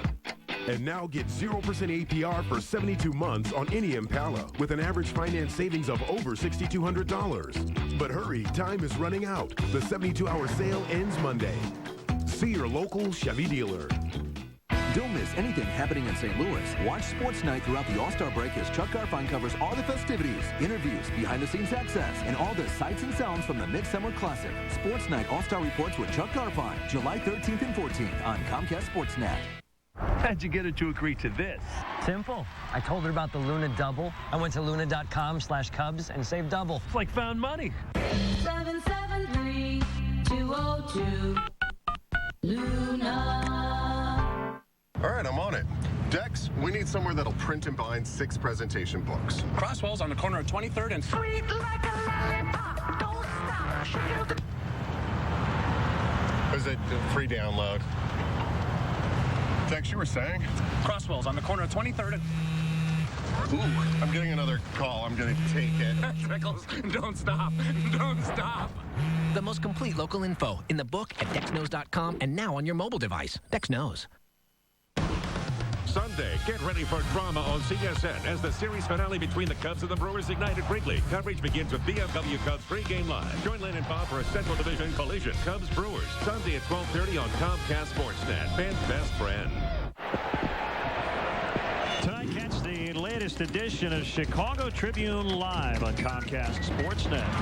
David Kaplan, Tribune writers, sports stars, and celebrities discuss the day's hottest sports topics and set the table for the night ahead. Don't miss Chicago Tribune Live, presented by Harris Bank, tonight at 5:30, right here on Comcast Sportsnet. A 1-1 deadlock. Ball 1 to Prince Fielder. A little later, Mr. Baseball Bob Uecker will conduct the 7th inning stretch. Always generates a lot of interest because Bob is not shy about saying root for the Brewers, and then he adds, you do the same for the Cubs. We'll see how it goes today. We always have fun with Ueck, a.k.a. Harry Doyle from the Major League trilogy. Just a bit outside. He threw out the first pitch in Cleveland. We'll ask him about it. You know, the original Major League is now 20 years old. Ball 4. Fielder takes a leadoff free pass. Third walk by Zambrano. They got their only run on a bases loaded walk. For individual health insurance from a name you can trust, call Blue Cross Blue Shield of Illinois at 866-575-BLUE.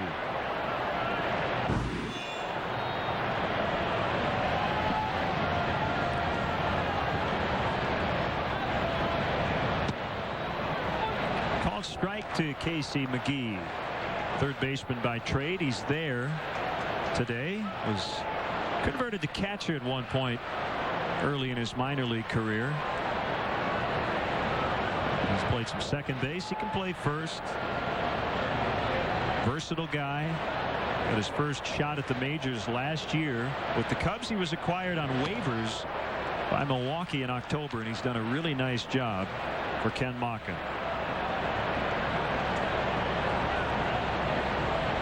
Anytime a guy can play that many positions and one of them being a catcher, you immediately become a real nice piece for a manager. With the ability to have that third guy on the roster that can go behind the plate if necessary really frees you up to make some moves late in a close ball game or in extra innings. Knowing that you've got a guy that you could possibly move from third base to second base and ultimately behind the plate in a ball game. Well, we were both real happy for Casey when he got his first shot last year. We had seen him at pretty much every spring training the last 4 or 5 years. Got to know him and always gave him a hard time about his last name. It's McGee. Usually mispronounced because of the spelling. And he lofts one into left center for a base hit. They had 2 on with nobody out. I'd see him in the dugout and say, hey, it's Casey McGee.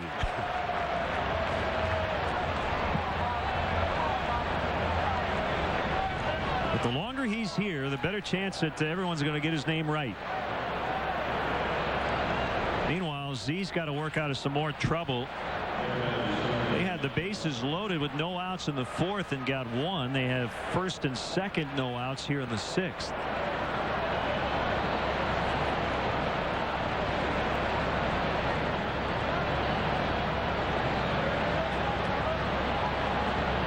Cameron bunts.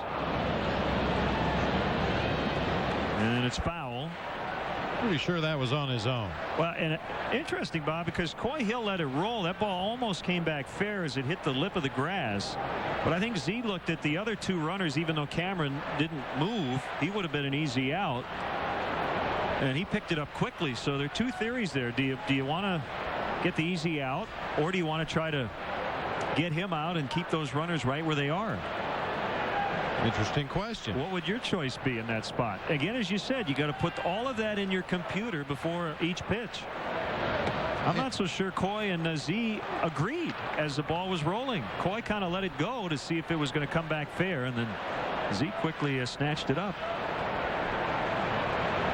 I think Carlos Zambrano feels like if he can jump ahead in the count against any hitter, that improves his chances of getting a strikeout or maybe getting a weak swing and a double play ball.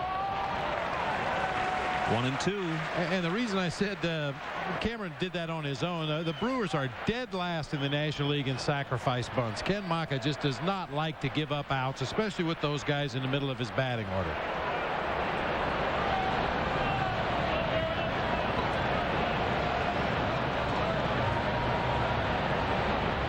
Swing and a miss.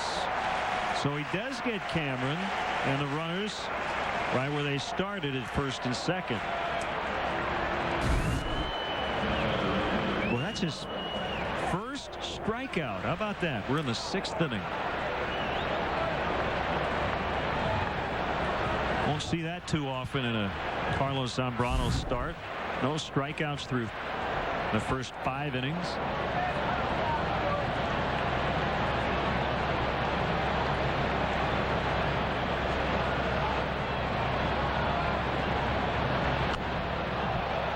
was late on the swing.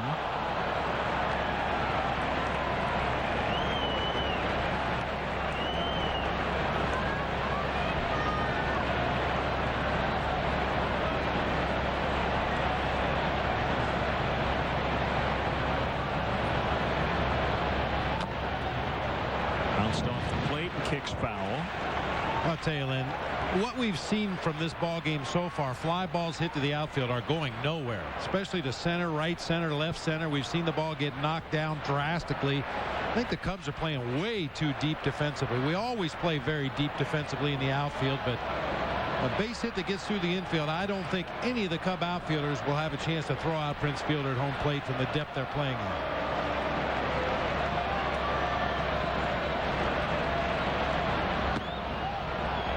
Fastball outside. 1-2.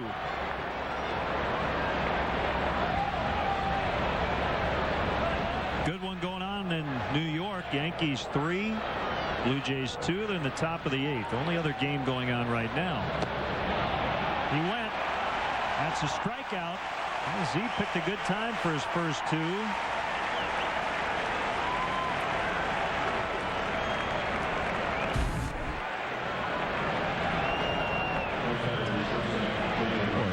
Unbelievable movement. That pitch really bottomed out as it got into the hitting zone. If you're up there with 2 strikes, you have to be ready to protect the plate. That pitch looked like a strike until it got just up to home plate, and then the bottom fell out.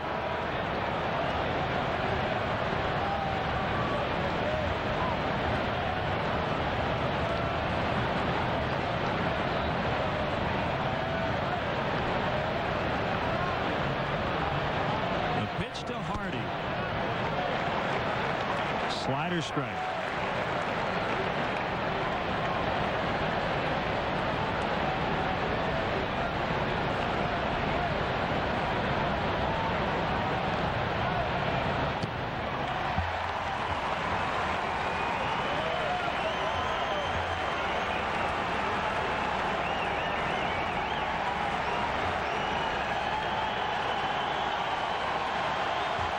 Chance for 3 straight strikeouts for Carlos after the first 2 reached.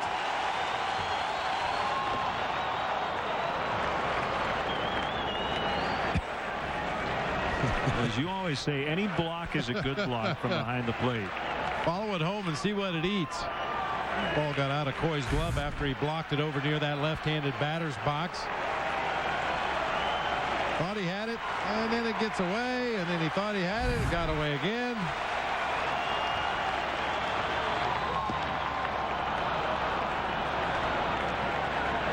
That's as far as you want to go, Carlos Zambrano. Now is the pitch of action, this 2-2 count. You don't want to go full and have those runners in motion.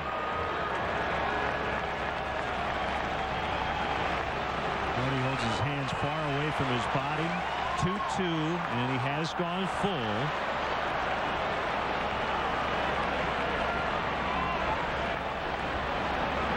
The pitcher is on deck. A walk isn't the worst thing in the world, even though Suppan does handle the bat well. Want to see another splitter here. Would have jumped over the ball as Terrio Fields throws to Lee, and the inning is over. So they strand a couple. It's still 1-1 as we head to the bottom of the 6th.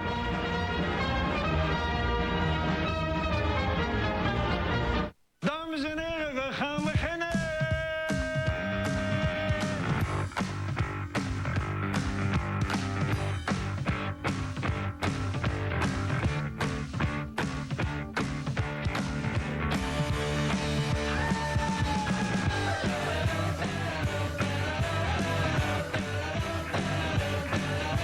Exceptionally brewed for a taste that's pure Amsterdam. Amstel Light, one damn good beer. After every Cubs game, only one show in Chicago brings you immediate interviews and press conferences from the ballpark. Lowe's Cubs postgame live. Plus, Major League veteran Todd Hollandsworth looks beyond the box score with the best analysis in town. Lowe's Cubs postgame live after every game on Comcast Sportsnet. Baseball season is underway, and the River Bandit staff is getting ready, rolling out the red carpet for our fans, making the ballpark shine, pumping up the inflatables in our kids zone, filling up the hot tub, watering our new infield, stocking the tiki bar, and polishing the pixels on our new ribbon board. Of course, some folks get a little carried away. You gotta check out the new River Bandits at Modern Woodman Park. There's fireworks every Friday and a free post-game concert every Saturday night. Trust DHCU for loans for any reason, for any season. Whether starting off on your own or moving into your golden years, we have a loan to fit your needs. Apply online, by mail, or phone, and get a reply as quickly as possible, usually by the same day. So surf us, buzz us, or stop by to find out how DHCU can improve the seasons of your life. Encore, weeknights at 11 on Comcast Sportsnet, fans' best friend.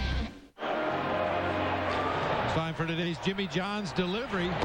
After a walk and a single to put two men on, nobody out, Carlos Zambrano delivers a couple of the best pitches of the ball game to record his only two strikeouts, a harmless ground ball to short, and the Cubs are out of the inning. Jimmy John's, America's favorite sandwich delivery guys. Lee Bradley and Fukudome against Jeff Suppan, who's been a lot better on the road than at home, and that has played out today. 4-1. ERA under 4 away from Miller Park. 1-0 on D. Lee. Struck out his first time, hit by a pitch his second time.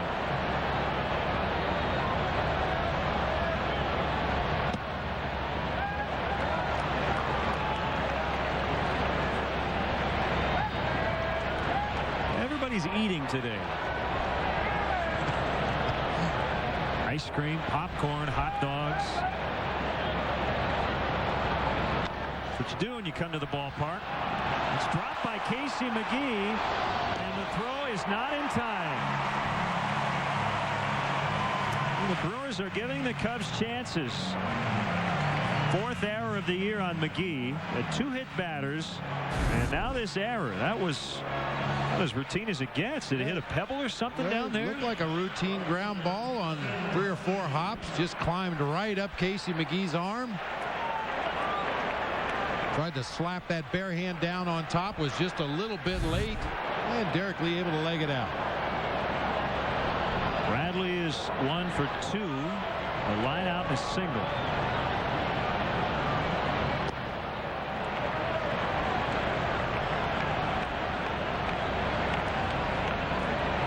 Are in Cincinnati this weekend. Joel Pinheiro and Homer Bailey on the mound tonight. Both teams ahead of the Cubs in the standings.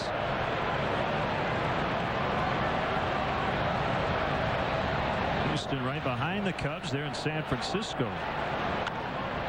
Rocketed foul.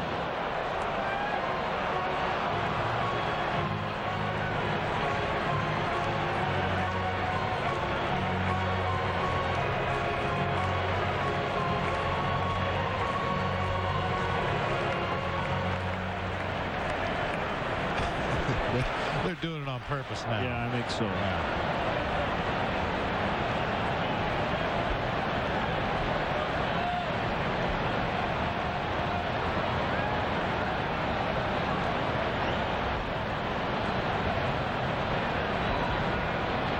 Kick and the 1-1. Swing and a miss on a fastball at 88.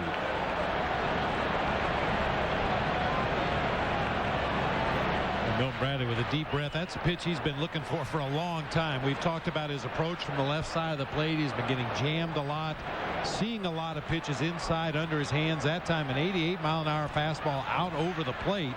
Put a good swing on it, but came up empty.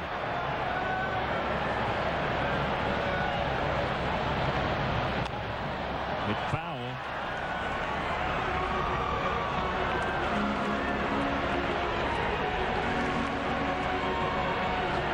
Talking a lot before the ball game about Sam Fuld and should he be in the lineup. Well, Soriano's in there. We know that. The guy I thought we might see today was Micah Hoffpower. Micah seems to do his best damage against those pitchers like Jeff Suppan, who are not overpowering with their fastball. They throw in the mid to upper 80s. I thought we might see Micah in there taking some hacks today. Has his batting gloves on.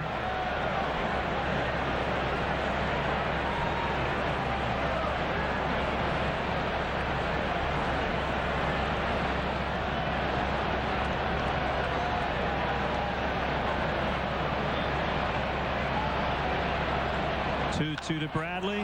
Double play ball. 4, 6, 3.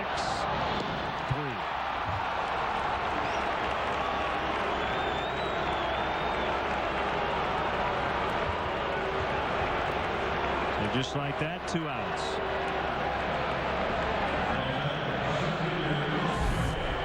Tough to turn that double play from the right side, but you see Craig Counsell drop that right foot back. That turns his upper body toward his target at second base, and J.J. Hardy comes streaking across to complete the relay on to first for the double play.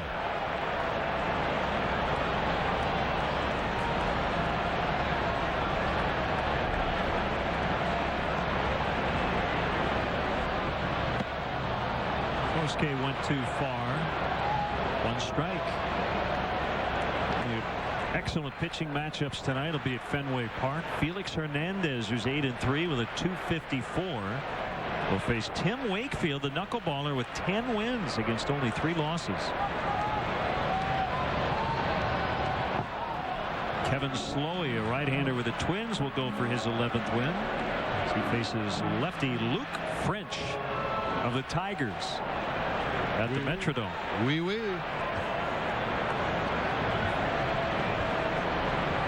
Well, you know, the headline, if he struggles, it'll be French toast or something like that tonight. Burnt toast. French fried.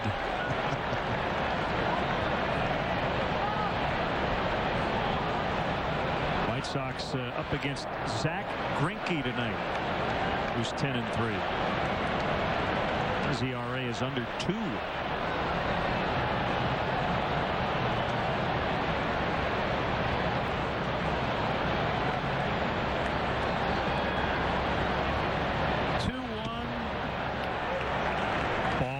Three and 1.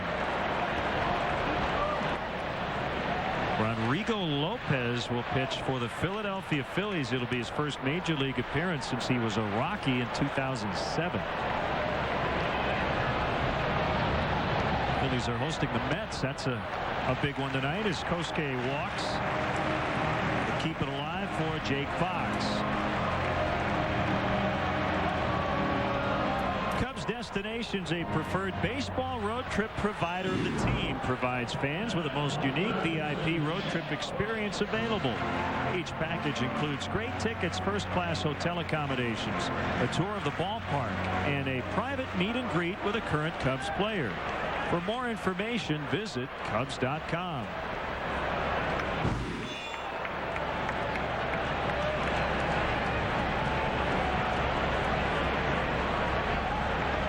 Jeff Suppan today has had just 7 0-1 counts. He's thrown 40 strikes, 39 balls, and he's only given up 1 run. That's hard to do.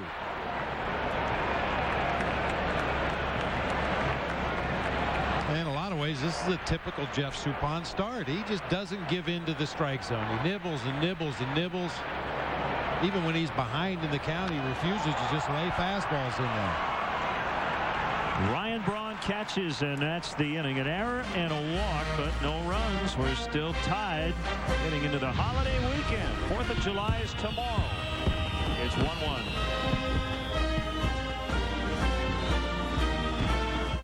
He discovered a pattern. The numbers are a warning that predicts future disasters. Now he must decode the clues to stop them. The numbers are the key. Knowing, own it on DVD and Blu-ray and get Push the same day. I know you do more brakes and mufflers than anyone, but do you really do shocks and struts too? Yes. Factory scheduled maintenance? Yes. Oil changes? Yes. Tire rotation? Yes. Belts and hoses? Yes. Headlights? Yes. Batteries? Yes. Back rubs? Yes. Come to Midas, America's leader in brakes. where you'll get brake pads and shoes that are guaranteed for as long as you own your car. For mechanics known for their work and their word. Trust the Midas touch. Experience a Cubs game at historic Wrigley Field. Individual tickets are available for upcoming games. Get your tickets now by calling 1-800-THE-CUBS, visiting the Wrigley Field box office, or by logging on to Cubs.com. See you at beautiful Wrigley Field. An echo is heard from the mountain walls. Forever it stands, and proudly it calls, guiding you on to blue skies everywhere. For generations, more families have built a lifetime of memories with the confidence that Blue Cross and Blue Shield of Illinois will continue to be there for all the adventures yet to come. Find blue skies everywhere. Every weeknight at 5:30, only one show covers Chicago sports the right way. Chicago Tribune Live. Join host David Kaplan in a nightly roundtable. Chicago Tribune Live, presented by Harris Bank. Weeknights at 5:30 on Comcast Sportsnet.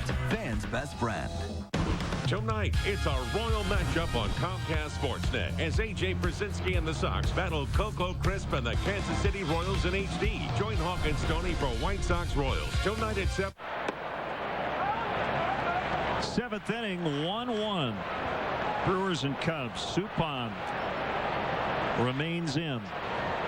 Only made 80 pitches in his 6 innings. Ontario can't get it. That ball really scooted hard as it got into the dirt area, and I don't know if Ryan misjudged it, but it was really moving fast. The ball was definitely hit hard. Kind of a late start by Ryan Theriot. Not sure if he saw it immediately off the bat. See, just a little bit of a stutter step. Took one step to his left and thought he was in the right position, and then had to go hard to his left and couldn't get there. I think the direction of the ball just ever so slightly changed after it bounced. Bunted by Kendall, and it's dropped by Fox. Well, you said it earlier. Jason Kendall always runs hard, and I think Jake knew that he was going to have to hurry a little bit, and he maybe thought about the throw before he picked up the ball. That's an error. It's a sacrifice for Kendall and an error on Fox. It's not like they caught Jake Fox by surprise. He got on the ball quickly, but when he went to pick it up, he just didn't find the handle. Maybe trying to throw it, as you said, before he had control of it. You see, it hit his bare hand before it hit his glove. With Kendall's speed, that's all he needed to reach first. Probably see another bunt right here. Yeah. Bunted foul by Counsell.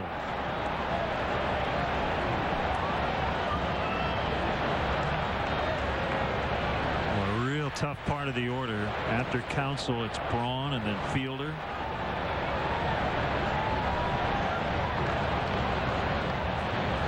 Carlos has worked out of some trouble today, but he's in some more here in the 7th.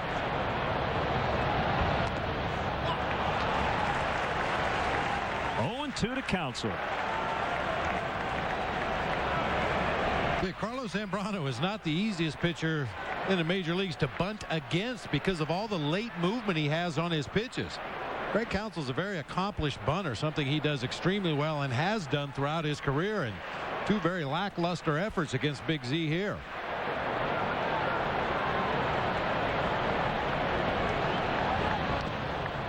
That pitch is in the dirt.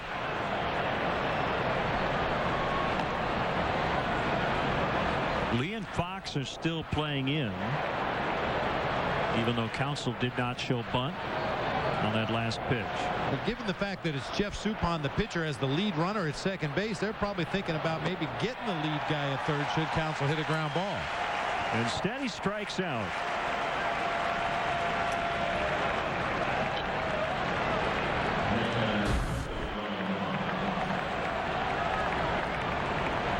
Look at the movement on that splitter. Just amazing. That ball holds its line till it gets about 2 or 3 feet out in front of home plate and then just bottoms out.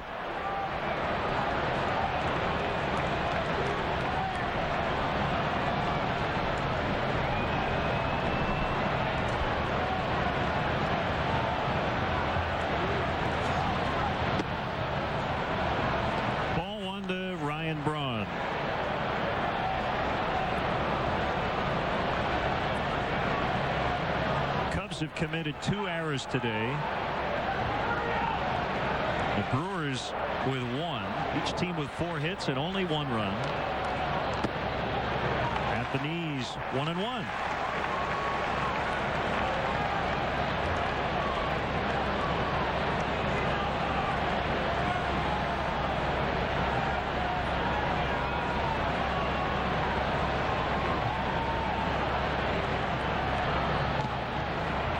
Good block by Hill on a pitch that was in the dirt. When you're thinking ground ball double play, it's going to take a hard hit ball right at somebody on the Cubs defense in the infield. In 293 at bats coming into play today, only 2 double plays grounded into all season by Ryan Braun.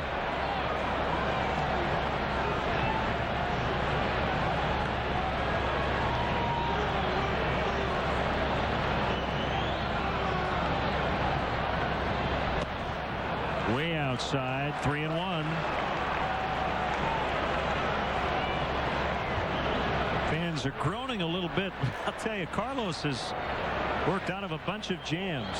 You just don't want to keep putting yourself into this situation. And Larry's going to get on the phone, and we'll see some action as he has hit 100 pitches.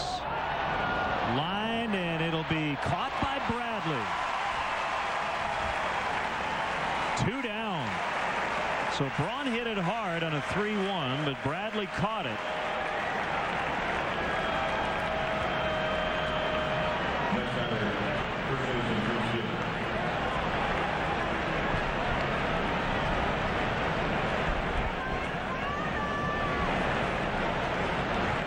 Jeff Samardzija cranking it up in the Cubs pen as Fielder digs in. He's reached twice, hit by a pitch and a walk, grounded out his first time up.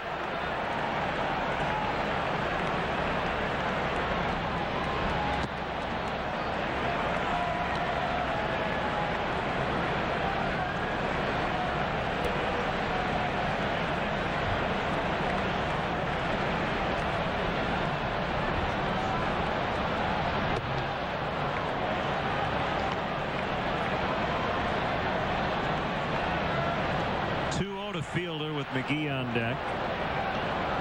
Think he'll swing hard if the pitch is in the strike zone? Yes. But it's not.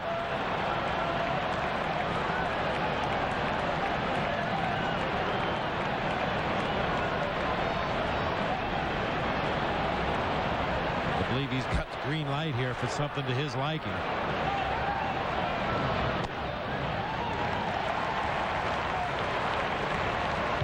Terrio's playing directly behind second base, and he snuck in behind Suppan as that pitch was being delivered.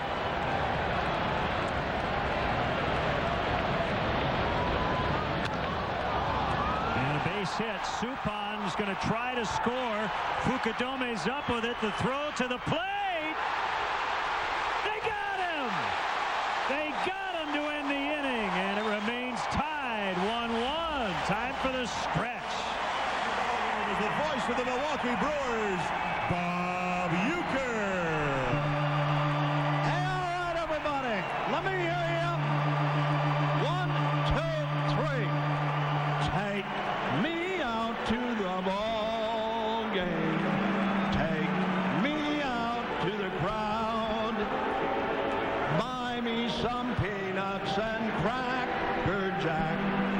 I don't care if I ever get back. Oh, I'll root for the Brewers. You do the same for the Cubs. And it's 1, 2, 3 strikes. You're out at the old ball game. Thank you, everybody.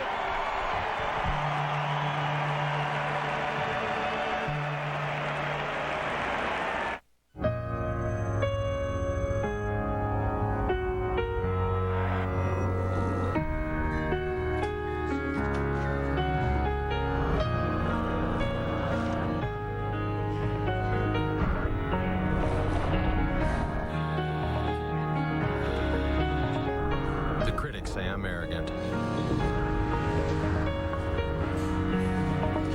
A doper.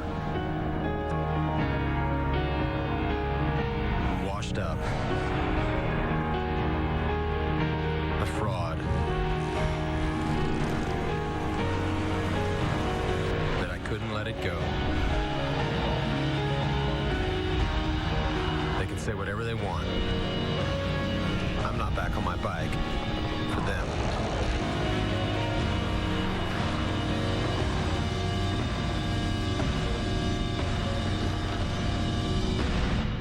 Weeknights at 11, the Monsters take over Comcast Sportsnet's Late Night with the very best interviews and hottest sports topics from the morning show. Monsters in the Morning Encore, weeknights at 11 on Comcast Sportsnet. Fans' best friend. A lot of things working in the Cubs' favor here on this last play to end the top half of the seventh. Kosuke Fukudome doesn't have the strongest arm in the National League, but he does have the quickest release. They had the opposing pitcher running from second base, a perfect throw of the plate. Nice block of the dish by Coy Hill, forcing Jeff Suppan out and around into foul territory. What a huge play for the Cubs.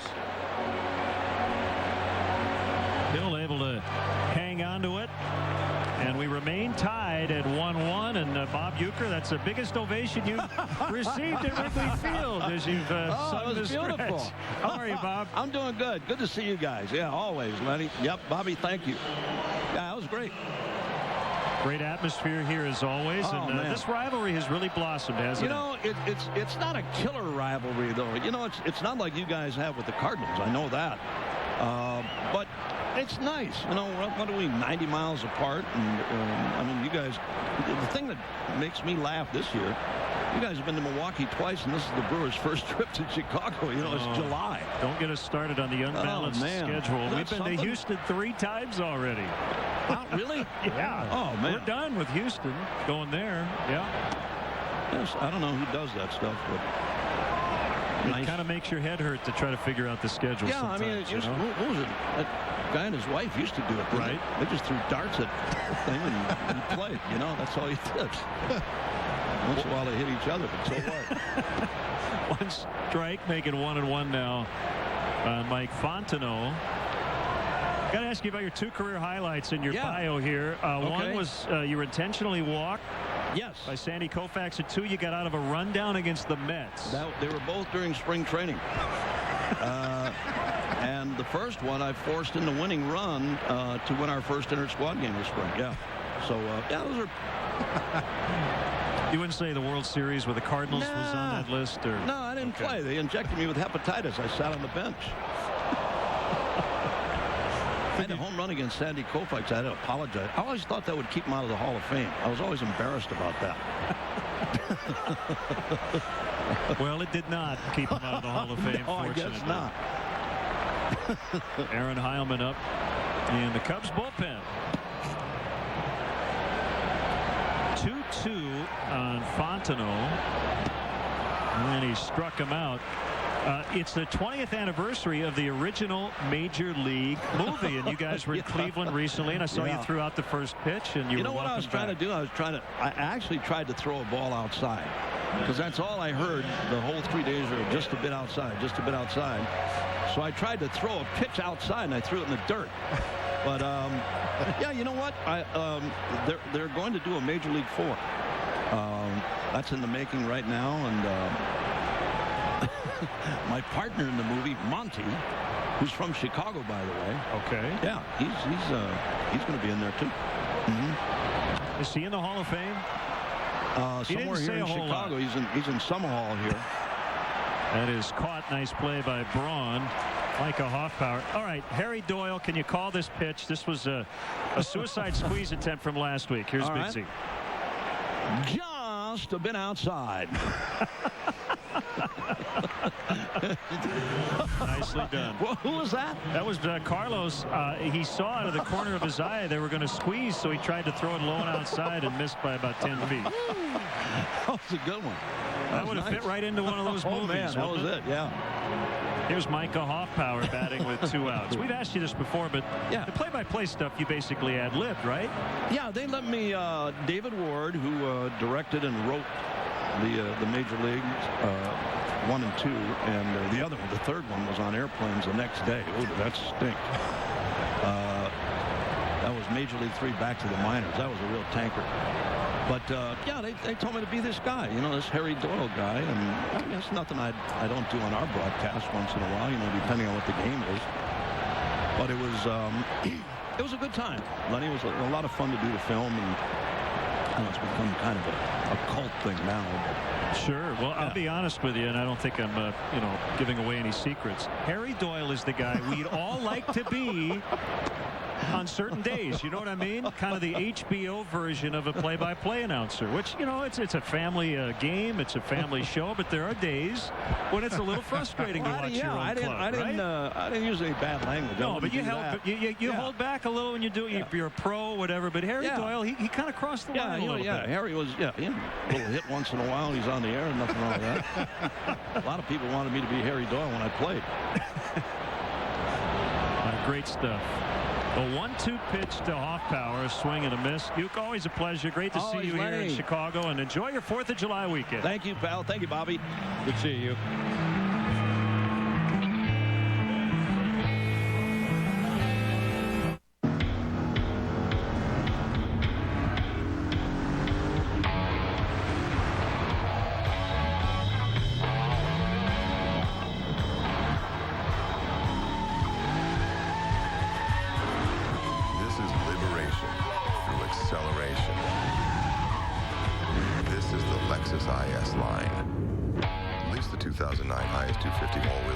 $359 a month for 36 months with $35.59 due at signing.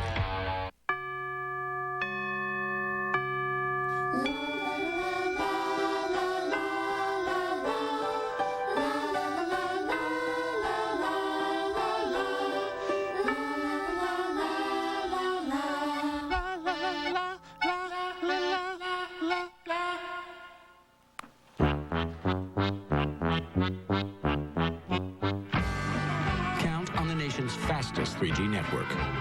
AT&T. These two here, guys. It's all good, man. Don't sweat it. Don't worry about it. You know what? Follow me. There you go, guys. Enjoy the game. Heineken Light, gentlemen. Thank you. Hey, guys. Can you pass me one? Heineken Light. Give yourself a good name. Time for our Home Depot doing more on defense. Outstanding defensive play by the Cubs. Quick base hit up the middle by Prince Fielder. Kosuke Fukudome gets rid of it quickly, and Coy Hill applies a quick tag at home plate. Can't do it any better than that. Aaron Heilman is on to face Casey McGee in a 1-1 tie in the 8th inning.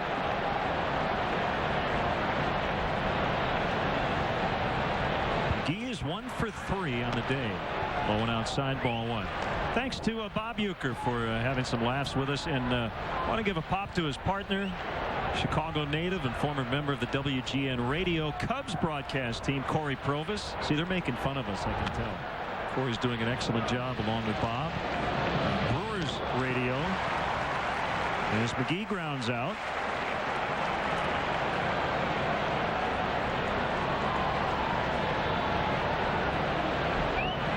$41,204 here in the friendly confines.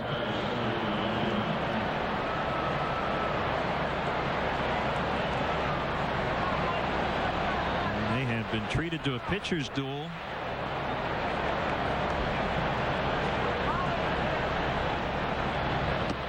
Outside on Cameron. Real strong outing today by Carlos Zambrano. Even though he only recorded the 2 strikeouts, they came when he needed them the most. Actually 3 strikeouts, excuse me.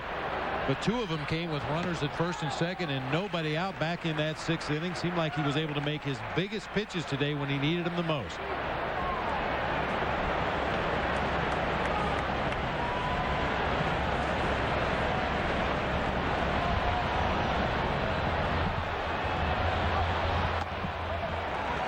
Slider strike, 1 and 2.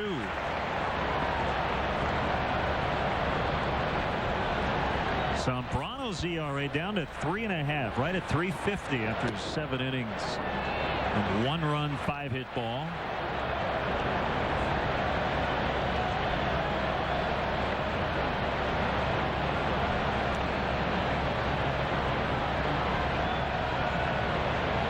A couple of former Met teammates matching up here, Heilman and Cameron.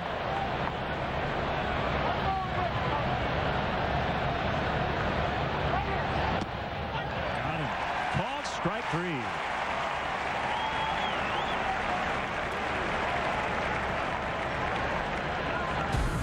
I heard a conversation after the ball game last night between Larry Rothschild, the pitching coach, and Aaron Heilman, talking about how he feels like he's really close to commanding all of his pitches, and the last thing to come, he said, is that fastball on the outside corner. Aaron has that real nice tail on that low 90s fastball. If he can start it just off the corner, get the hitter to quit on it, have the ball tail back over the outside corner for a called strike. That's a big pitch for a lot of pitchers, but especially for Aaron Heilman. It's been an interesting day for Corey Hart. He hasn't put a ball in play. He has walked twice and struck out once. But one of the walks was with the bases loaded to force in Milwaukee's run.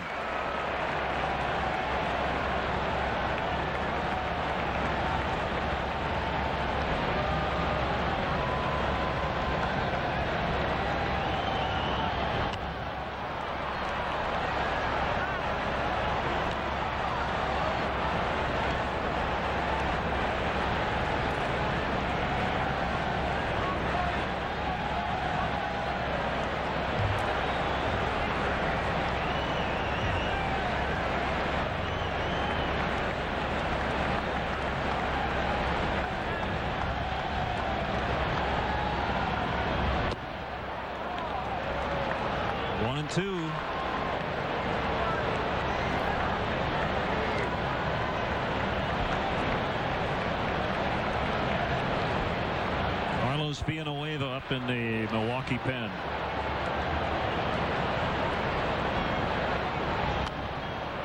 The final in New York, Yankees 4, Blue Jays 2.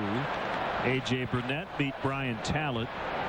Burnett now 7-4 on the year, gave up 2 runs in 7 innings. Vernon Wells hit his 8th home run for the Blue Jays. A-Rod with number 14. Robinson Cano with his 13th for the Yankees.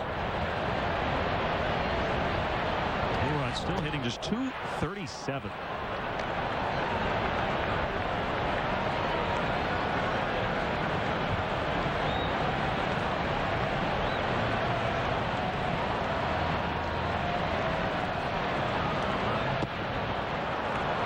He's now running full 3-2.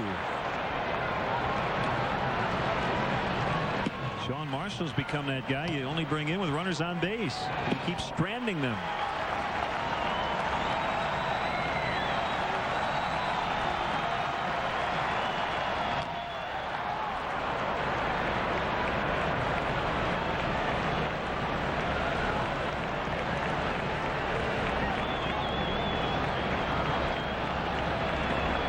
Sure, Lou would like to save Sean Marshall in the event we need to face Prince Fielder again in a tough situation, but sneaking up on that pitcher spot in this Brewers lineup, and they do have 3 left-handed bats available off the bench, so just in case, Sean is starting to play a little catch down in the bullpen.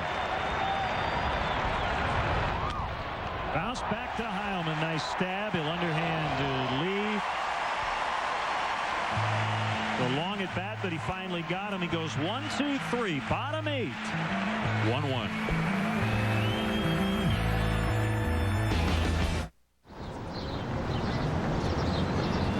Love burgers but hate the grease? Then you'll love Arby's new Bacon Cheddar Roast Burger. Made with oven-roasted, freshly sliced roast beef and topped with cheddar cheese and thick-cut pepper bacon on a toasted roll. Arby's new Bacon Cheddar Roast Burger. It's the burger done better. Big on taste, not on grease. Try one today with any one of our freshly brewed iced fruit teas. Arby's new Bacon Cheddar Roast Burger. One bite will have you saying, I'm thinking Arby's.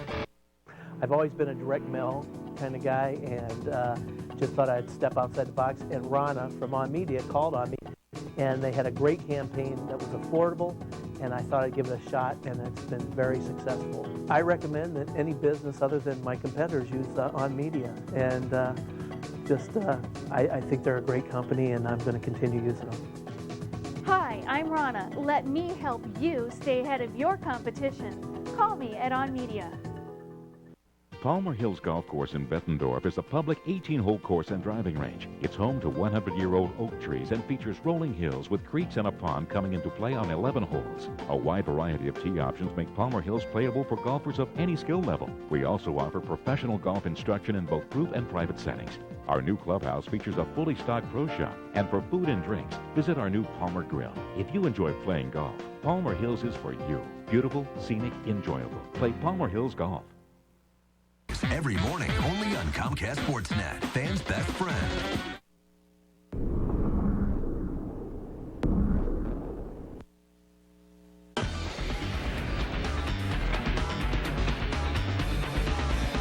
I'm Gail Fisher with this Toyota Sports Night update. There's still time to vote in our Cubs poll question of the day. What team will give the Cubs the most trouble in the Central Division? Is it the Brewers, Cardinals, Reds, or are you afraid the Cubs will beat themselves? Visit CSNChicago.com, go to the Cubs team page to vote, and we'll have the results later on Lowe's Cubs postgame live. Right now, let's send you back to Len and Bob at Wrigley.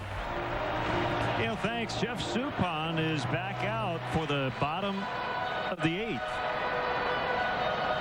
He's made 90 pitches through 7, one of his best outings of the year, and he faces a top of the Cubs order. We're at that part of the ball game, tied up 1-1 late. Well, never mind. Ken Mock is going to go ahead and make the change. Apparently Villanueva wasn't quite ready to go, so he sent Suppan out there to start the inning to give his reliever a little more time.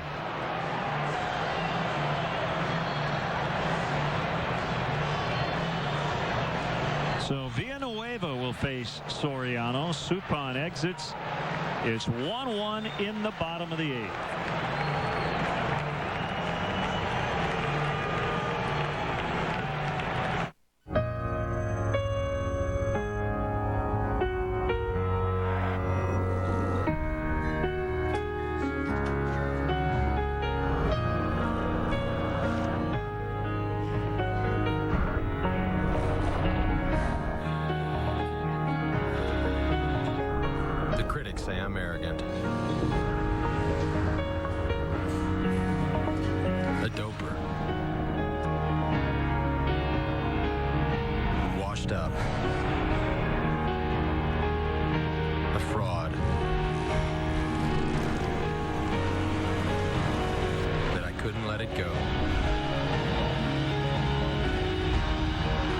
Say whatever they want.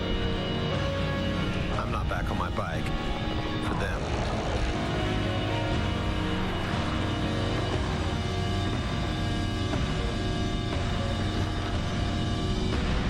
Hey, what are we doing tonight? I don't know. How about cosmic bowling? Lucas Lane, 555-1200. Lucas Lane's Laser Light Show. Lucas Lane's 2 miles away. Ooh, whoa. Hi. Hi. Hi.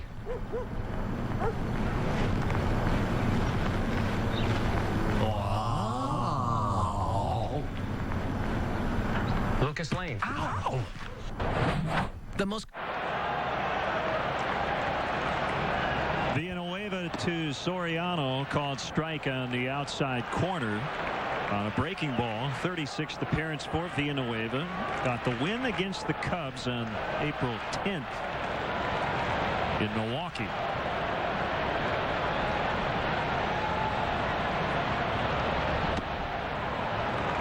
I was about to say, when Suppan was out there on the mound, we're at that point of a tie ball game late where you probably won't see any hittable pitches from the middle of the plate in, especially with that wind blowing in from right center field.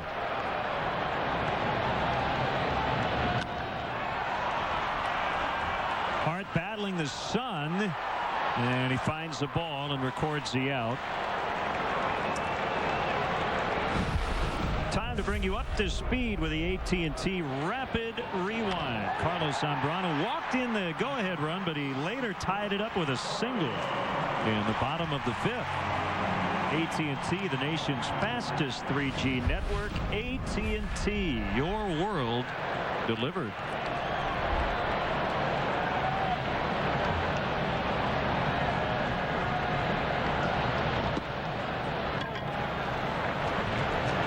Just illustrating a point about the top of any batting order. Last night, Sam Fuld and Ryan Theriot reached base a combined 6 times. and the Cubs scored 9 runs. Today, Soriano and Terrio have reached once. Right there. That's the first time either guy has gotten on base.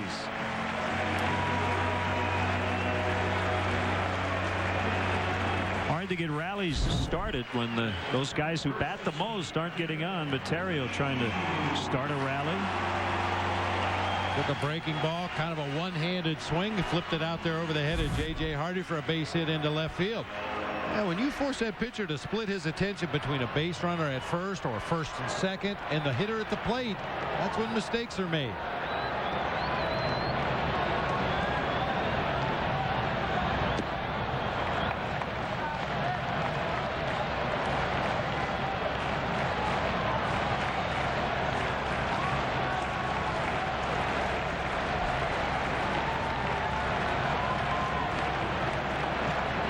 Lee looking for a Villanueva mistake that he can drive.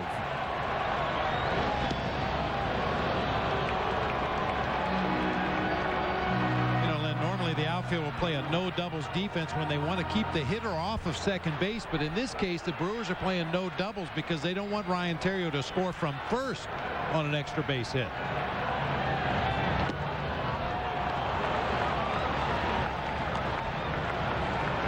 1-1 to Lee. Come up big late since the middle of May.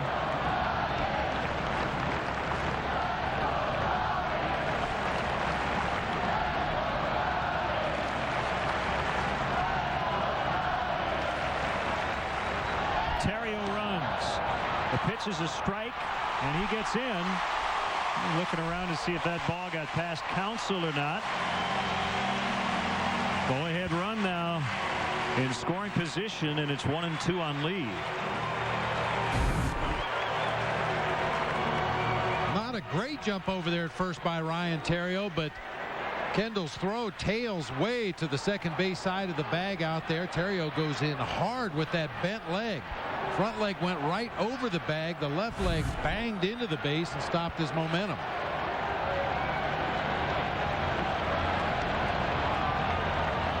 A 1-2 to Lee, and he laid off 2-2. Cubs looking for their 6th straight home win. If they didn't already have 2 strikes on Derek Lee, I think they probably just put him on intentionally, take their chances with Milton Bradley and a possible double play ball. But 1 strike away from a punch out, the Brewers are going to try to make that perfect pitch. And Villanueva does. 2 gone in the 8th for Bradley.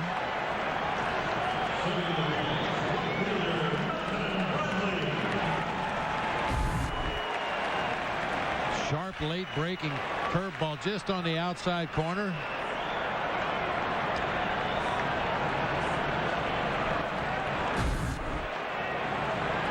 Longtime coach Bill Castro is out to the mound. 17 years as their bullpen coach. In the winter, he replaced Mike Maddox as their pitching coach.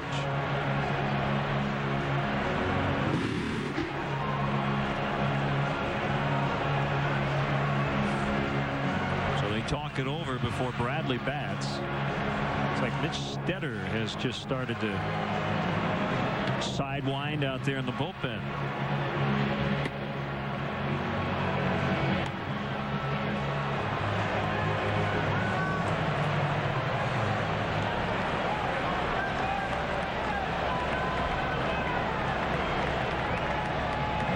Thought they were going to get the lead in the 7th on a 2-out hit by Prince Fielder, but Jeff Suppan was gunned down at the plate by Kosuke Fukudome. Now it's a Cubs chance in the bottom of the 8th. The pitch to Bradley is taken for a strike.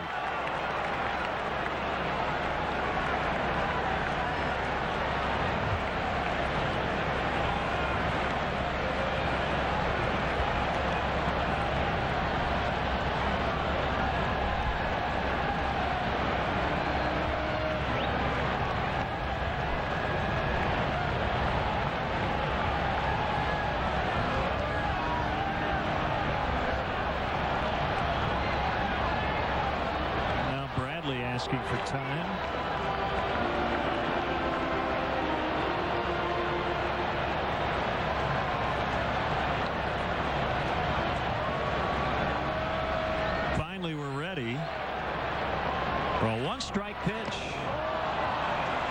0-2.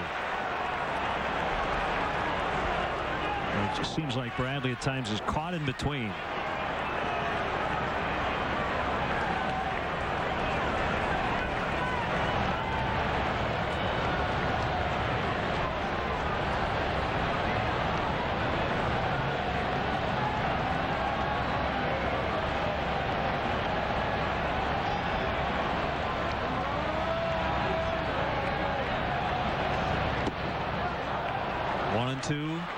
Fukudome watching from the on-deck circle.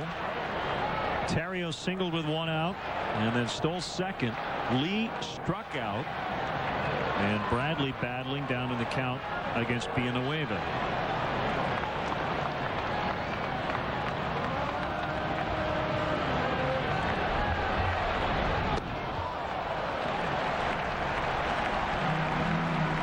Can reach, you have to believe that Kent Mock is going to go with the left-hander Stetter against Kosuke Fukudome, at which point it wouldn't surprise me a bit to see Giovanni Soto get a pinch hit at bat against the left-hander.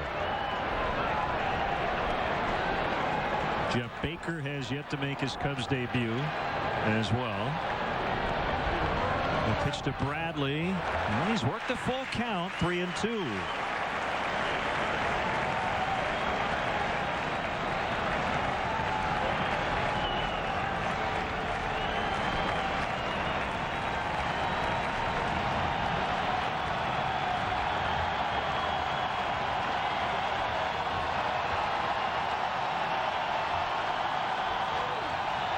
Fans are getting up for a 3-2 pitch.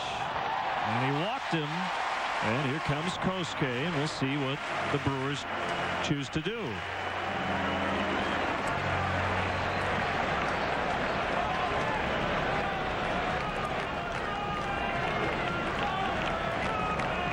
There's his lineup card with him. And he's going right to the home plate umpire, Bill Welke. So double switch time at the pitcher's spot. Currently due up second in the 9th inning. Jody Garrett's going to come in for Corey Hart, and Mitch Stetter will be in. We'll see what Lou decides to do. It's going to be Jeff Baker to make his Cubs debut when we come back. 1-1.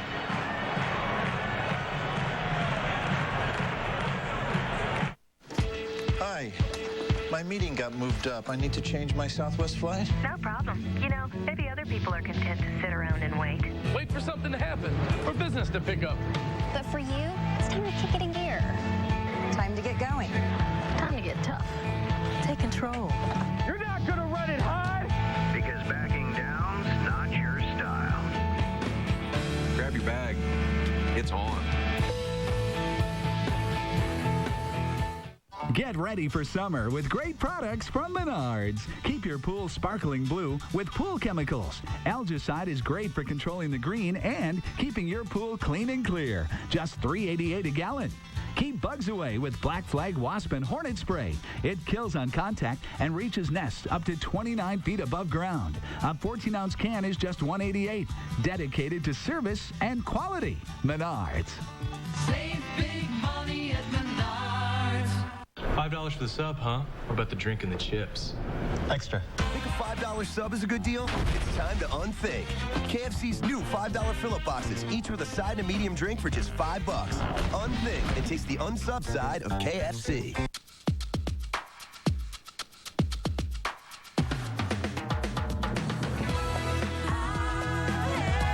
For a limited time only, save up to 65%. Call your travel agent or 1-800-SANDALS.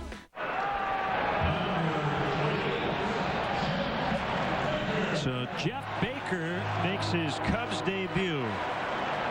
Acquired from the Colorado Rockies prior to this homestand for a minor league pitcher. Al Albuquerque faces Mitch Stetter, and it's outside, ball one.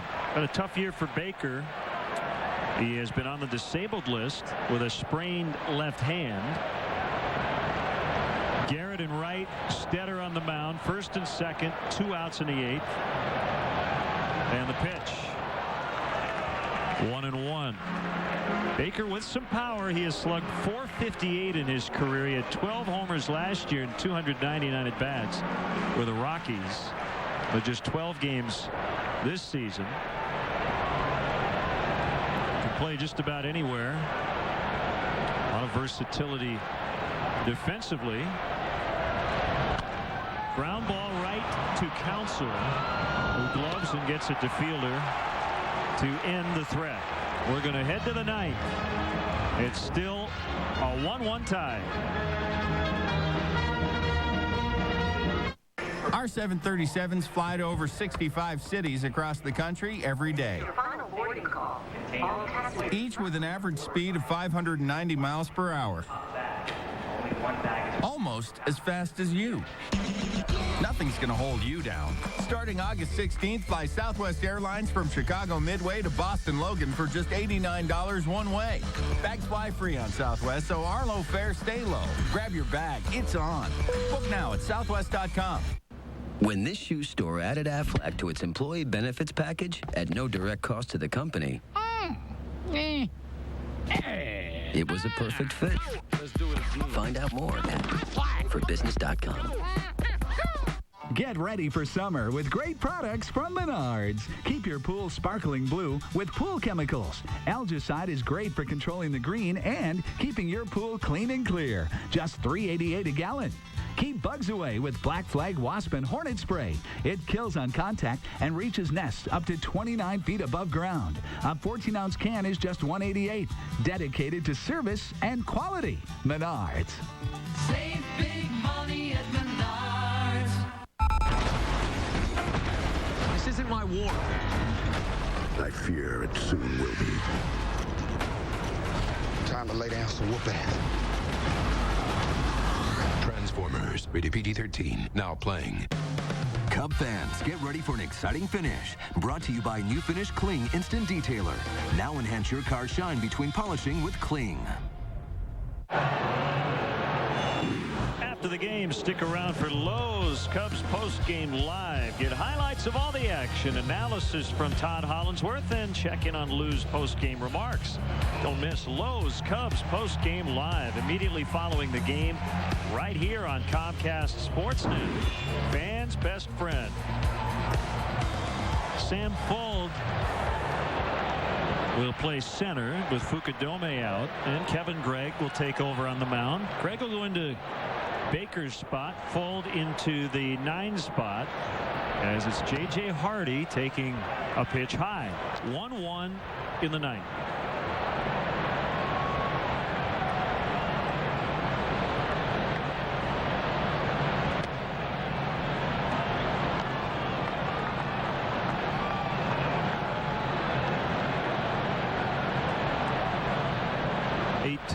Home appearance for Kevin Gregg. He's 2-0 at home, 6 for 6 in save chances. The 3 blown saves he has have come on the road. This is a situation where he'd love to get that win. Hold him here and get a run in the bottom of the 9th.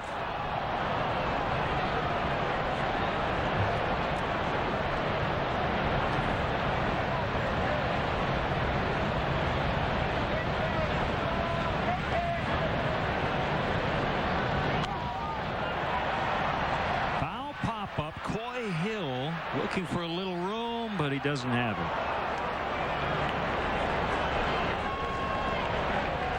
The wind blowing the wrong direction for Coy Hill to have a play on that ball. Looked like it was right near the barrier when it first went up, but the wind pushed it further up into the seats, and no play for Coy.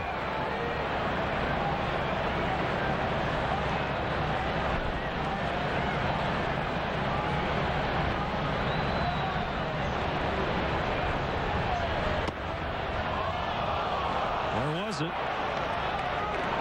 3-2.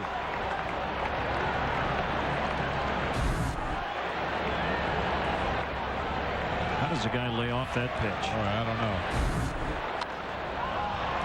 High in the air, Soriano on the warning track. Everybody held their breath for a second. Go back to 1990 in Cubs history. Well, the bullpen with a 2.99 ERA, ranking among the best over the last 2 decades. They'll get a little more help next week when Angel Guzman is scheduled to return. Jody Garrett takes his first at bat. He's now playing right.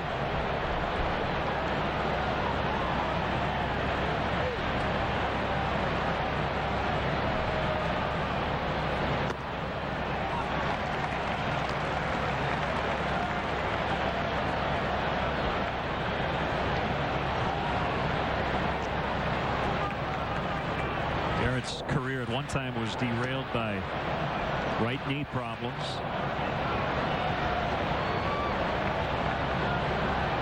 He's been with the Indians, the Cubs, the Pirates, the Padres, and now the Brewers. So back in the Midwest.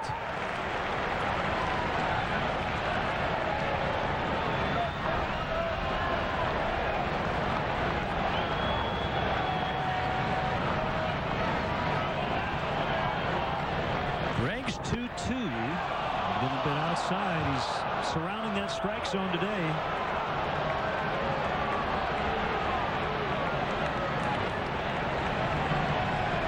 Solid career numbers for Kevin Gregg against the Brew Crew. Another deep fly ball, but it's Sam Fuld in left center.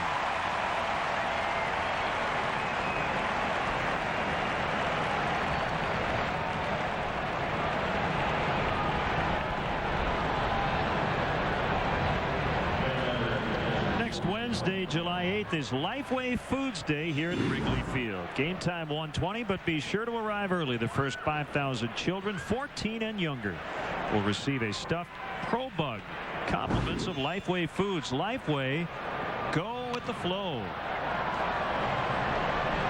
It's kind of our motto, I think, right? Go with the flow. Go with the flow. Take it easy. No worries, man.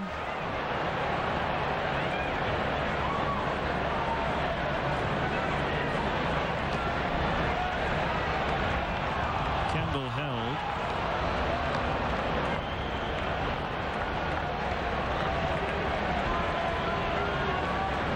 Wasn't it Jason Kendall when he was here who said every major league player should be a Chicago Cub at least once in his career? It was Jason Kendall that said that. He loved playing here. I don't know, he wasn't here that long. Bradley fighting the sun, and it hit him, and Kendall is going to end up at second base.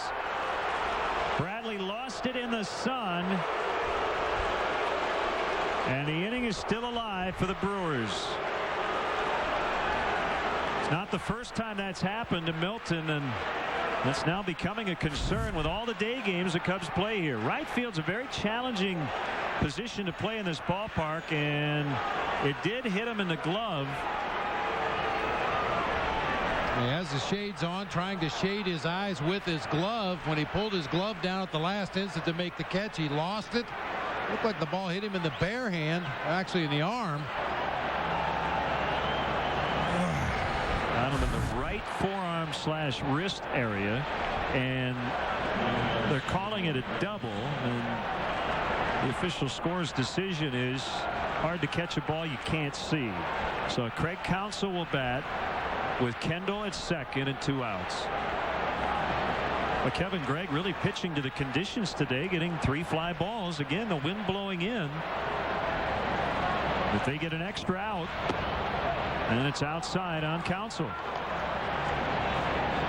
Now, we've talked many times in the past how tough it is to play right field and the right side of the infield here at Wrigley at the end of a day game.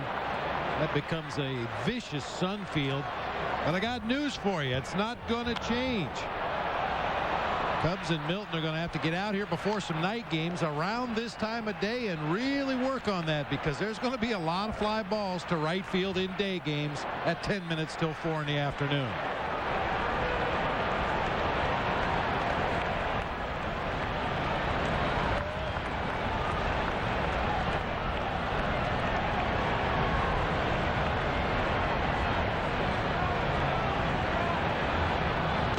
Swing and a miss. 1 and 2 on Counsell. All-time saves leader Trevor Hoffman getting loose in case his team gets the lead.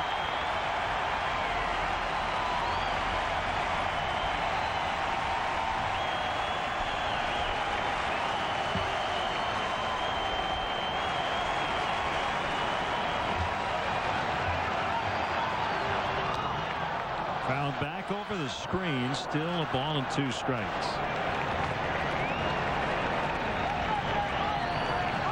And it goes without saying you want the inning to end right here. You don't want to have to mess around with Ryan Braun and Prince Fielder with the runner in scoring position late in a tie game.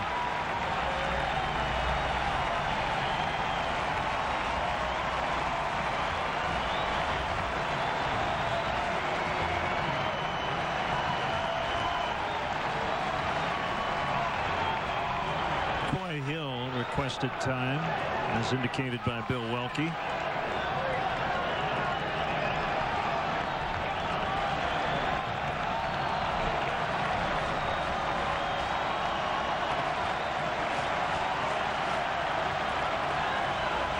The pitch, it hit him.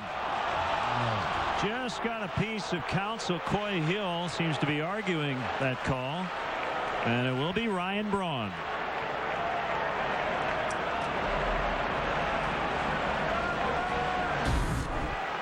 Fastball inside. Counsel with that closed stance. I don't think it got him at all right there. Well, Welke made a really quick call. Hard to find it. Boy, and the catcher knows better than anybody else, because if that ball hits the batter, it will change direction somewhat. And Coy Hill, he knows that ball didn't change directions. That's a tough break.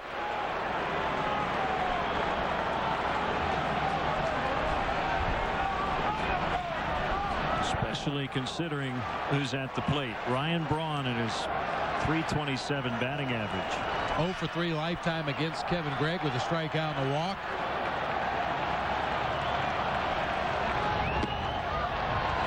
Got the corner, much to the chagrin of the batter. We talked about that high fastball to Ryan Braun earlier in a game when Zambrano was on the mound. Kevin Gregg is a guy who can elevate that fastball up above the letters.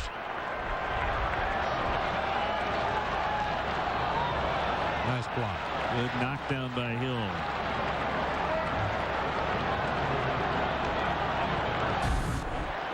Hard curveball that ends up over in that left-handed batter's box.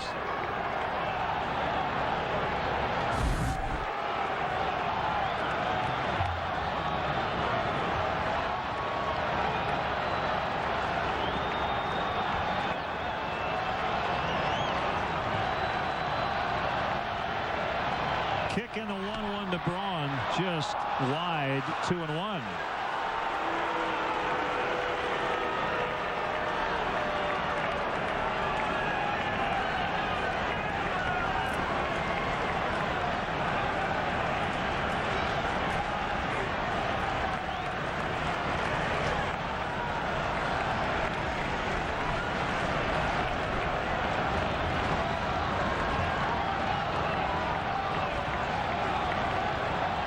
You know how paranoid I can be.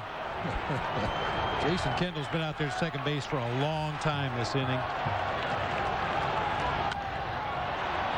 Peering in at the signs at Coy Hill, noticing what pitches have been thrown. I guarantee you Larry Rothschild and some of the other coaches in that third base dugout are keeping a real close eye on Jason Kendall to make sure he's not doing anything to relay either location or pitch selection to the hitter. Kendall at second, Counsell at first. This inning could have been over, but Milton Bradley lost a ball in the sun to keep the Brewers alive, and it's 2-2 on Ryan Braun. Terrio calling and catching, so Gregg got in on the hands of Braun, who pops out. We'll go to the bottom of the ninth with a chance for the Cubs to win it. Jake Fox will lead it off when we come back. Right now, buying a Toyota makes more sense than ever. You get the quality you can depend on. You can take advantage of unprecedented selection, and now you can get 0% financing on your favorite Toyota models, like the Toyota Camry, the Toyota Corolla, or the Toyota RAV4. And if you're a recent college graduate, now's the time to take advantage of our $1,000 college grad rebate program. Where can you find great cars, great leases, and great deals? Your Toyota dealer.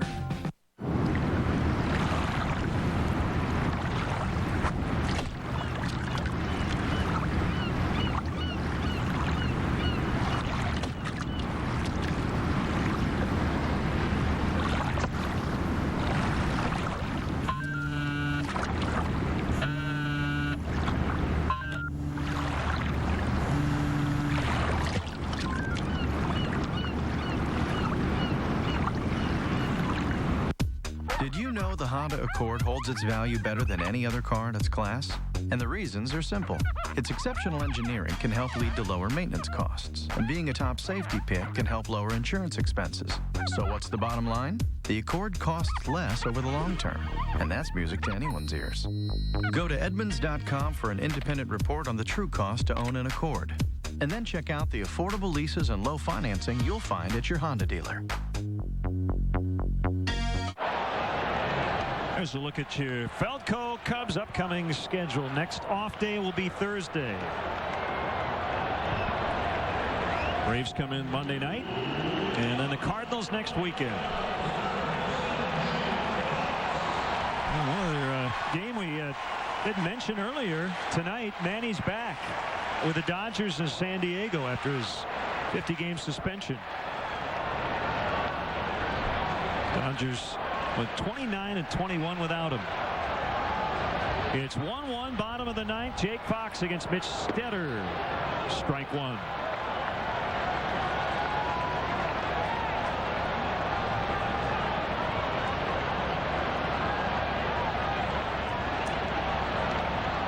Oh, 1 pitch, pull, foul. Got good wood on it, but was out in front.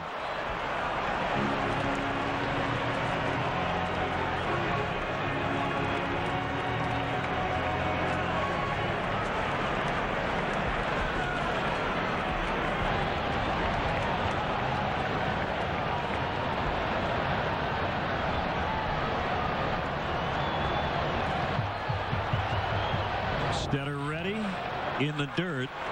1-2. Like Fontenot on deck, and then Coy Hill.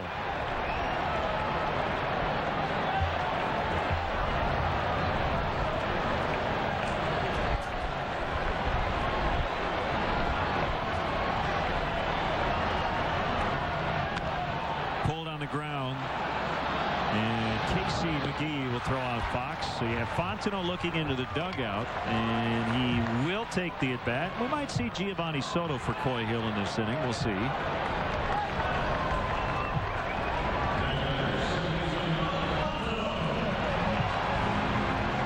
If you're traveling and can't watch your Cubs on TV, you can always catch the game on your computer with MLB.tv.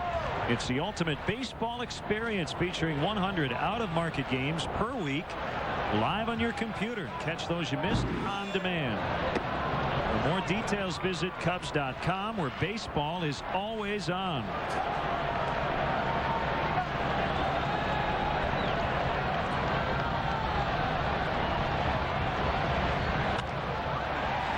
Base hit into left for Fontenot. Winning run is on with 1 out. Then it will be Coy Hill.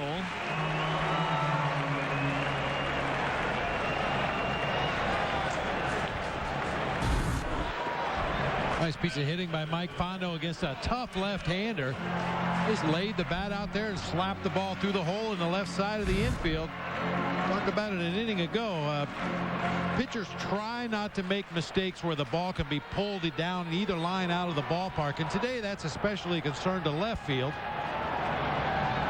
But Stetter, with that big sweeping breaking ball, doesn't always command it well. Pulled into left by Hill. First and second for guess who? Sam Fuld coming up.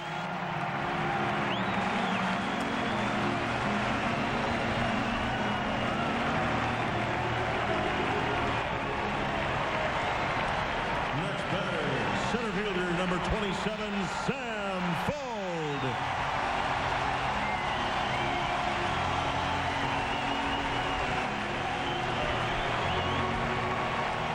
Bill Castro coming out.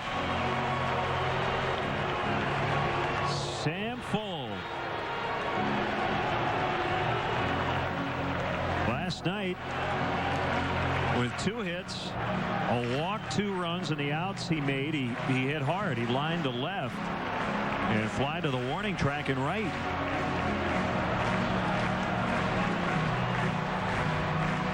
Well, one thing we've seen from Sam Fuld in his brief time here at the major league level, he's had a real good eye for the strike zone. That's one thing Lou was concerned about with young players. They come to the major leagues, they try to do a little bit too much, they swing at a lot of bad pitches out of the zone.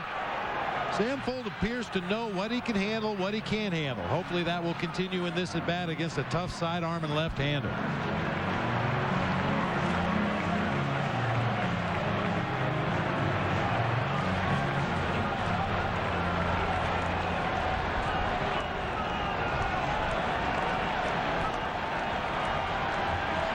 So it's Stetter against Fuld.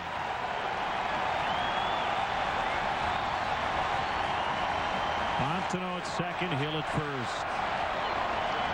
Here's a pitch. Missed the outside corner, ball 1.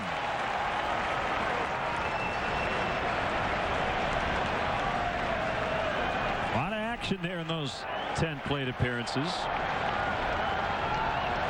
He hasn't been overly anxious at the plate either. Stetter fakes towards Soriano, or rather to Fontenot. Soriano in the on-deck circle.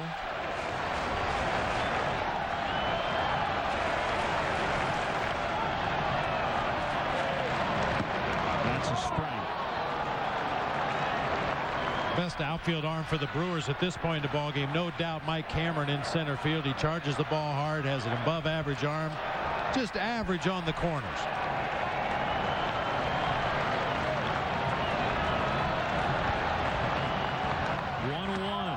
Inside. Sam's hitting philosophy really works well in this spot because of Stetter's unorthodox delivery. Sam has already gotten a pretty good look at him watching the first 3 pitches.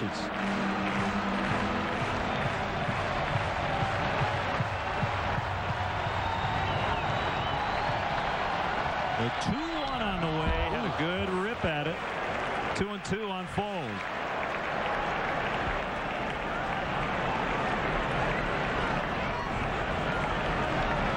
Nice rip right there. That ball stayed on the inside part of the plate.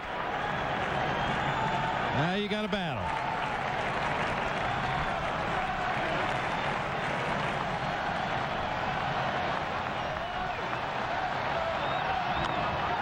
Line and caught, and they are going to get Fontenot at second base. Hardy with the catch. Fuld hit it like a rocket, but we are going to go to extras. It's 1-1 after 9.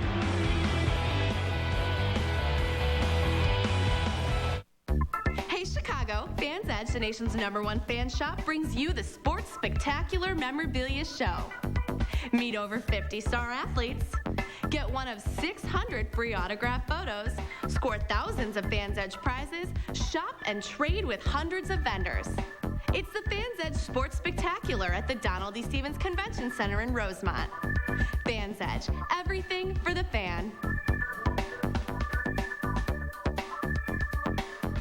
This is the dedicated Feldco installation team, and right now they will install Feldco windows, siding, and doors free.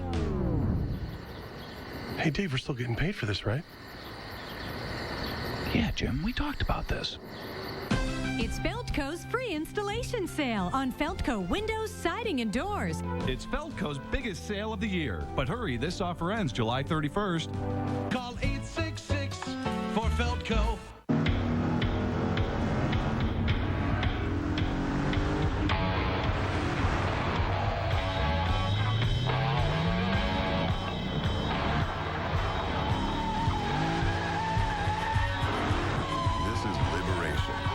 Acceleration.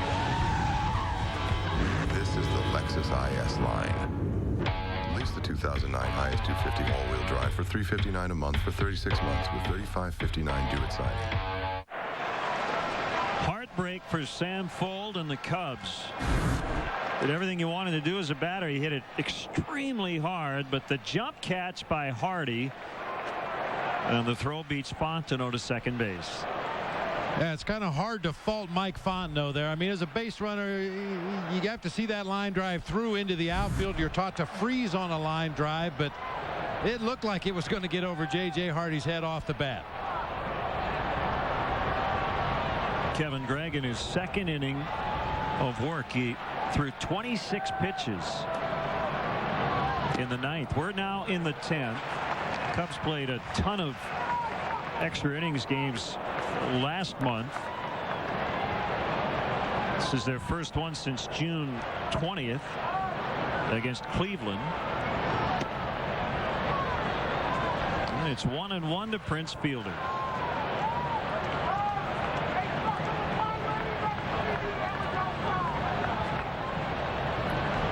Cubs are 5-5 in extras, 3-1 at home. Milwaukee 3-0, including 2-0 on the road.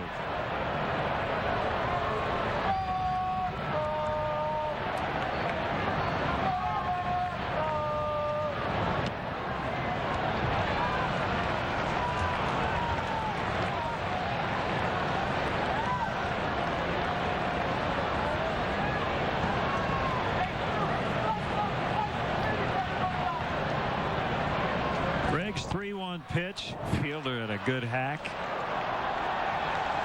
And the count fills up at 3-2.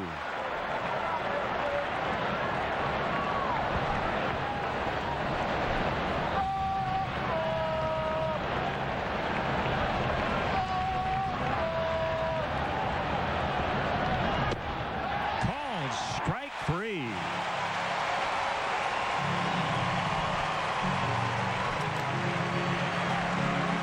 Play of the game so far, 7th inning, as the Brewers were trying to get the lead. Fielder with a base hit, trying to get his 76th RBI.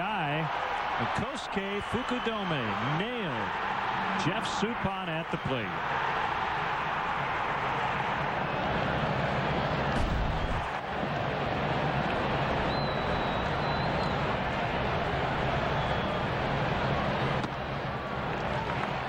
One strike to McGee.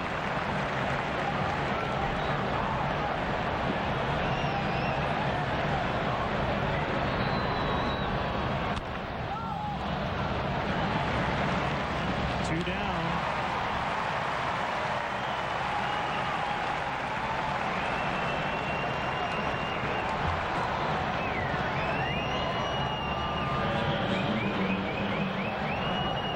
Well, this is about the best command we've seen from Kevin Gregg in his tenure here with the Cubs. He's hitting his spots consistently with that fastball, staying out of the middle of the plate, getting a lot of easy outs. When he's missing, he's usually missing in his favor. That time trying to hit the outside corner at the knees. He missed a little further away and a little further down.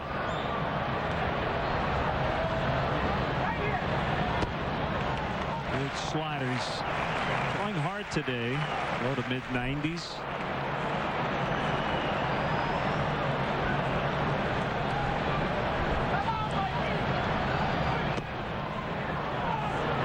Sinker at 90.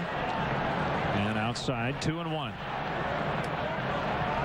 Tough no decision for both starting pitchers. That makes it 5 straight winless starts for Zambrano. Cameron pops it foul. Back to the seats.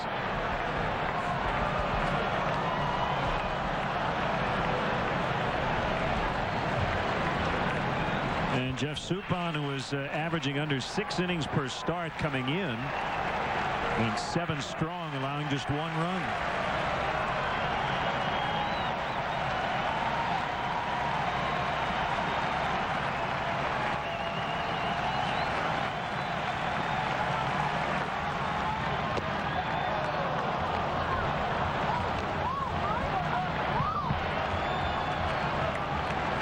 Three and 2 to Cameron. If he gets on, Frank Catalanato will pinch hit. Be for Stetter. struck him out. And Greg goes 1, 2, 3 in the top of the 10th. Top of the order in the bottom of the 10th as the Cubs try to win it once again.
Lucas Lane, 555-1200. Lucas Lane's Laser Light Show. Lucas Lane's 2 miles away.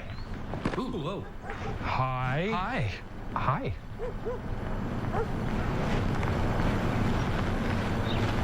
Wow.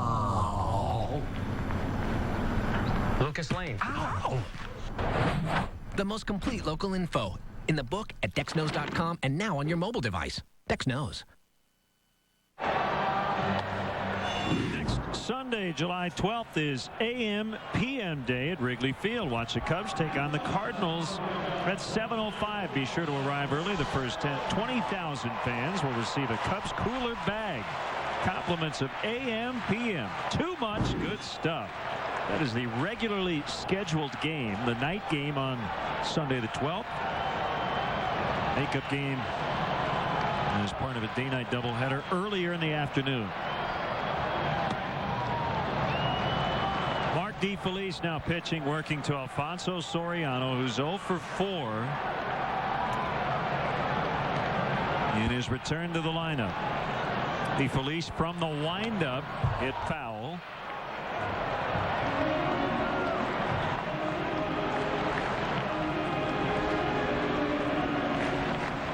DeFelice 4-0 with a 1.72 ERA. This is his 32nd game.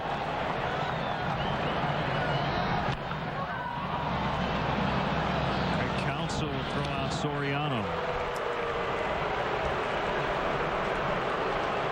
I don't know, Bob, if you need a haircut this weekend, but Mark DeFelice could take care of that. He cuts his teammates' hair in his spare time, and earlier this season had to help fix his manager's hairdo. Samardzija and Marshall up for the Cubs. Apparently Ken Maka got a bad cut from somebody else and asked DeFelice to make it look good. There's a little pressure on a guy, isn't there? Oh, yeah. Cut your own manager's hair. Want to nip his ear or anything.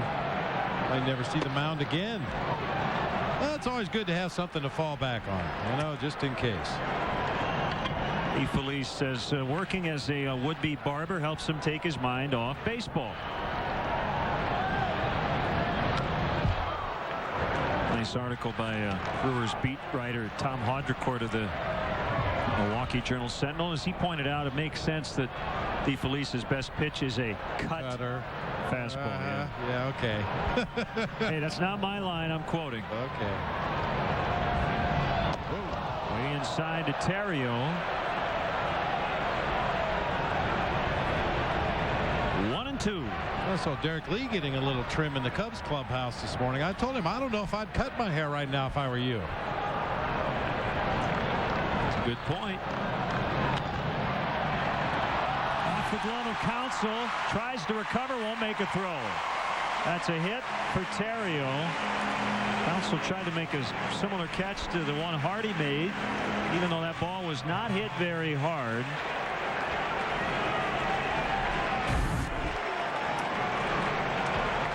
Terrio going with the pitch. Looked like that cut fastball up and out over the plate. Just poked it toward right field. Council was able to knock it down, but the Riot beats it out for an infield hit. Boy, it looked like he almost overran the ball. hit the thumb of his glove.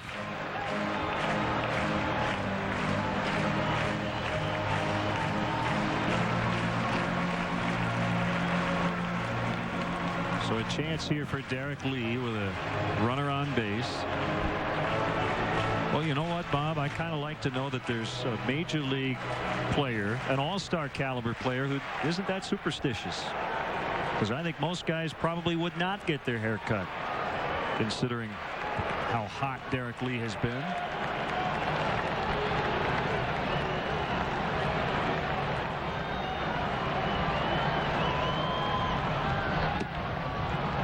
Although a cynic would say, yeah, but Lenny's 0 for 3 today. Well, he has a chance to come up big right here. He'll probably go get his hair cut again.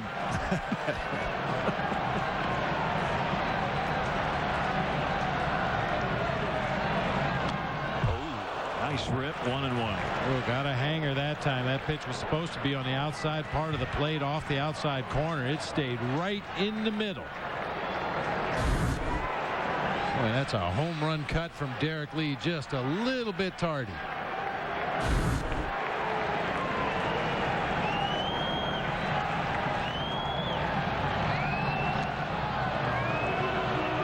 Felice is not going to forget about Terrio, who stole a base in the 8th inning. It's 10 on the season. He's been caught 5 times.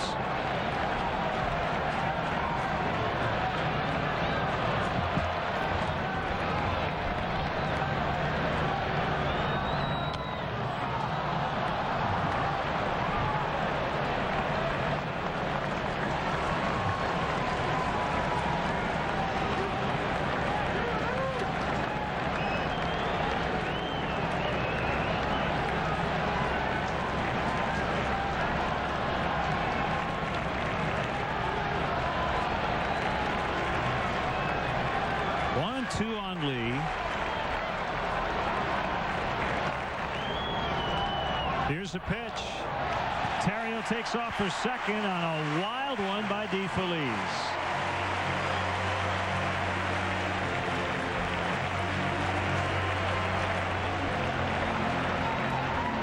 Good time for it. The first wild pitch of the season for DeFelice. A slider over in that left-handed batter's box. Kendall with a backhanded stab. The ball goes all the way to the backstop.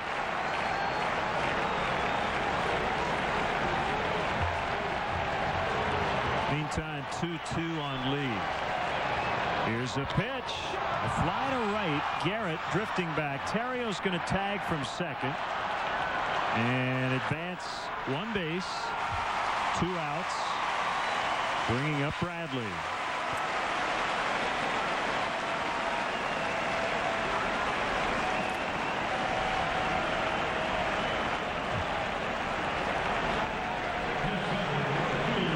Tag in advance there by Ryan Terrio. Pretty deep fly ball to right field.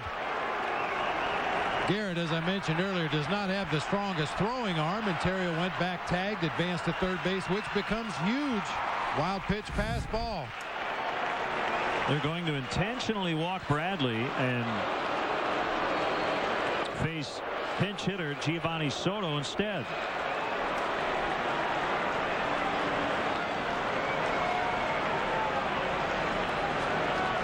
Only one previous at bat for Giovanni Soto against DeFelice.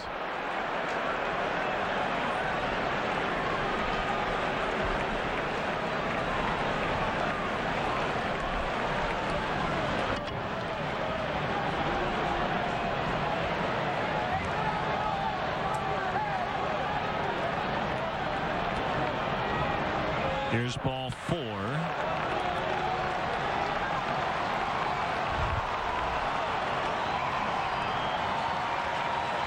Soto hits for Kevin Gray.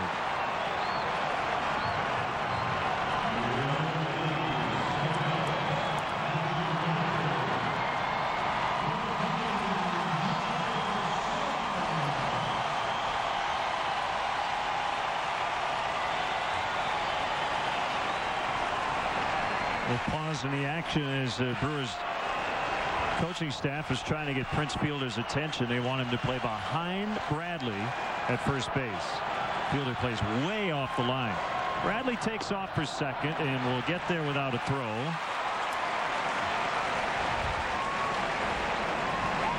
No steal given to Bradley.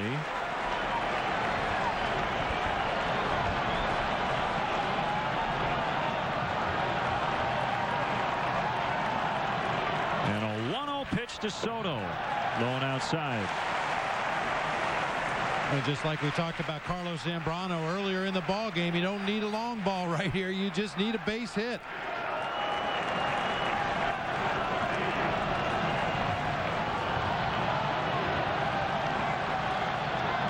The 2-0 is blown away again. Jake Fox might get an opportunity.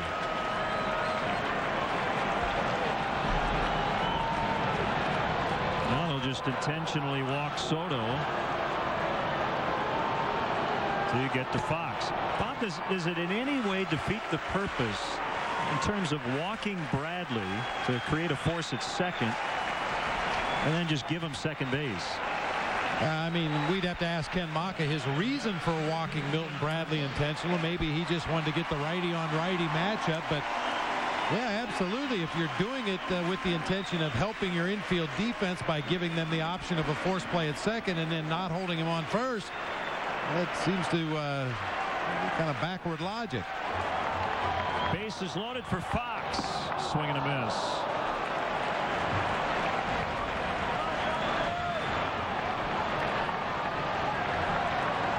Cubs don't need a big hit. They just need any sort of hit.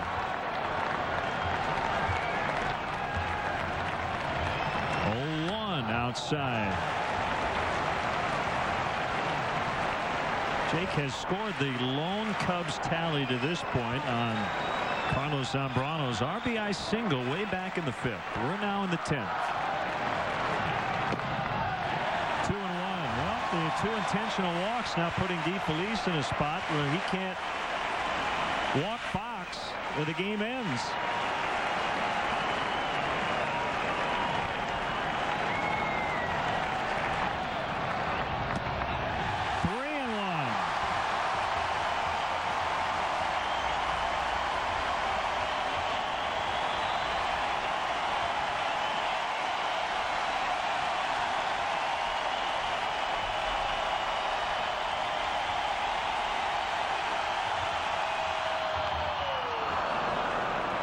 And 2.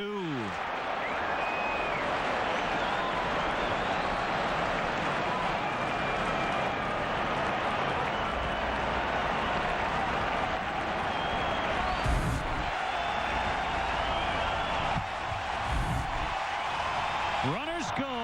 Another foul.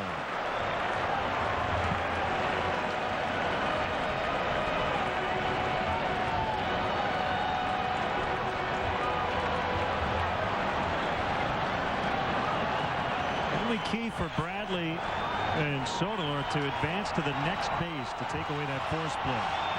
And any ball put in play. They run again. Another foul.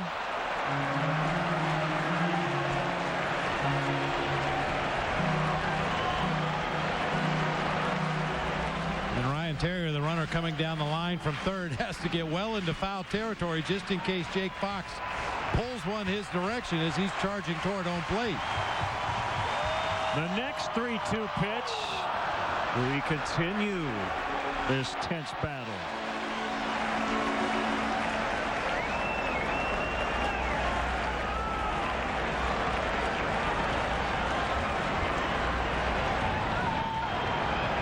Again, a walk would win it.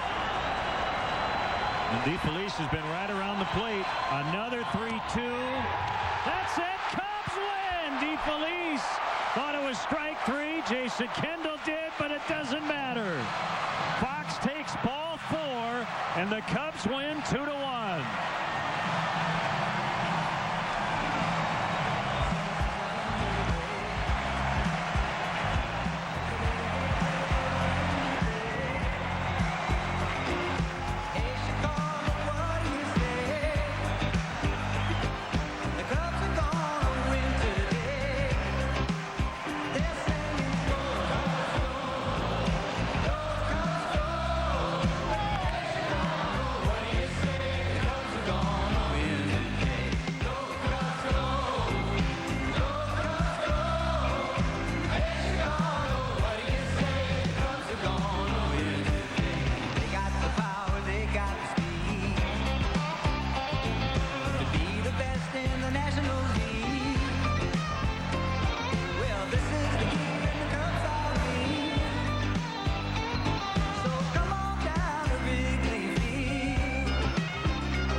Myers with the guy who scored the winning run. All right, thanks, guys. Ryan, what a crazy game and way that you guys get things started there with your base hit at the top of the ninth. How exciting was this finish? It was a great game. Z really came out and threw the ball well. He gave us a chance, and, it's a good win. Talk about what it's like to cross the plate in that ninth inning at Wrigley Field, because this place is going bonkers right now. It was awesome. You know Jake's going to give you a great at-bat. He's up there battling. We got some guys on. We're able to get the win. You talk about that play Fukudome made, because he may have saved the game with that throw. The guys, they don't talk about his defense too much, but he's one of the best I've ever seen. And, he catches the fly balls he needs to catch and throws guys out. He's awesome. First 2 games of this series, you're right back in this hunt, aren't you? Yeah, we just want to come out here and play hard, score some runs, and see where we're at in a few weeks. Congratulations. Go get them tomorrow. Thank you. All right, Len, we'll send it back up to you. Cubs win. They win it in 10. 2-1 the final.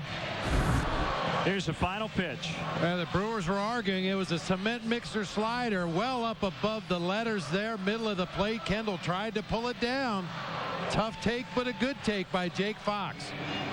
So he gets a game-winning RBI. And what has become known as the walk-off walk. Well, each team left 11 on base. Both teams went 1 for 11 with runners in scoring position, but back-to-back intentional walks to load the bases after what seemed to be a pretty harmless infield single, and then they win it on the bases loaded free pass to Jake Fox. So the Cubs are now actually 2 games out of first because Milwaukee drops out of first. St. Louis currently in sole possession of first place. They'll play Cincinnati later on tonight. So that'll do it for our game coverage. Stay tuned for post-game live. Final score today: in 10, the Cubs 2 and the Brewers 1. Our next Cubs telecast on Comcast Sportsnet Sunday at 1 o'clock. Pre-game live kicks off at 12:30. Final game of this 4-game series: Mike Burns and Ted Lilly. In-game scoring provided by ScorePad. And now for Bob, for Luke, and our entire crew, this is Len Casper. We'll send it over to Gail and Todd in our Comcast Sportsnet studios. Happy 4th of July.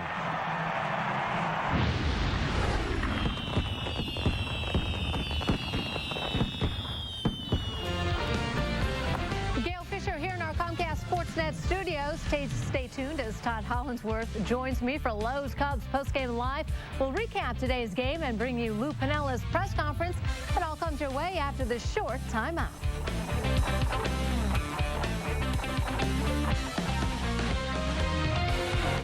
$5 for the sub, huh? What about the drink and the chips? Extra. Think a $5 sub is a good deal? It's time to unthink. KFC's new $5 fill-up boxes, each with a side and medium drink for just $5. Unthink and taste the unsub side of KFC. See Wrigley Field like you never have before. Take a 90-minute behind-the-scenes tour of this legendary ballpark.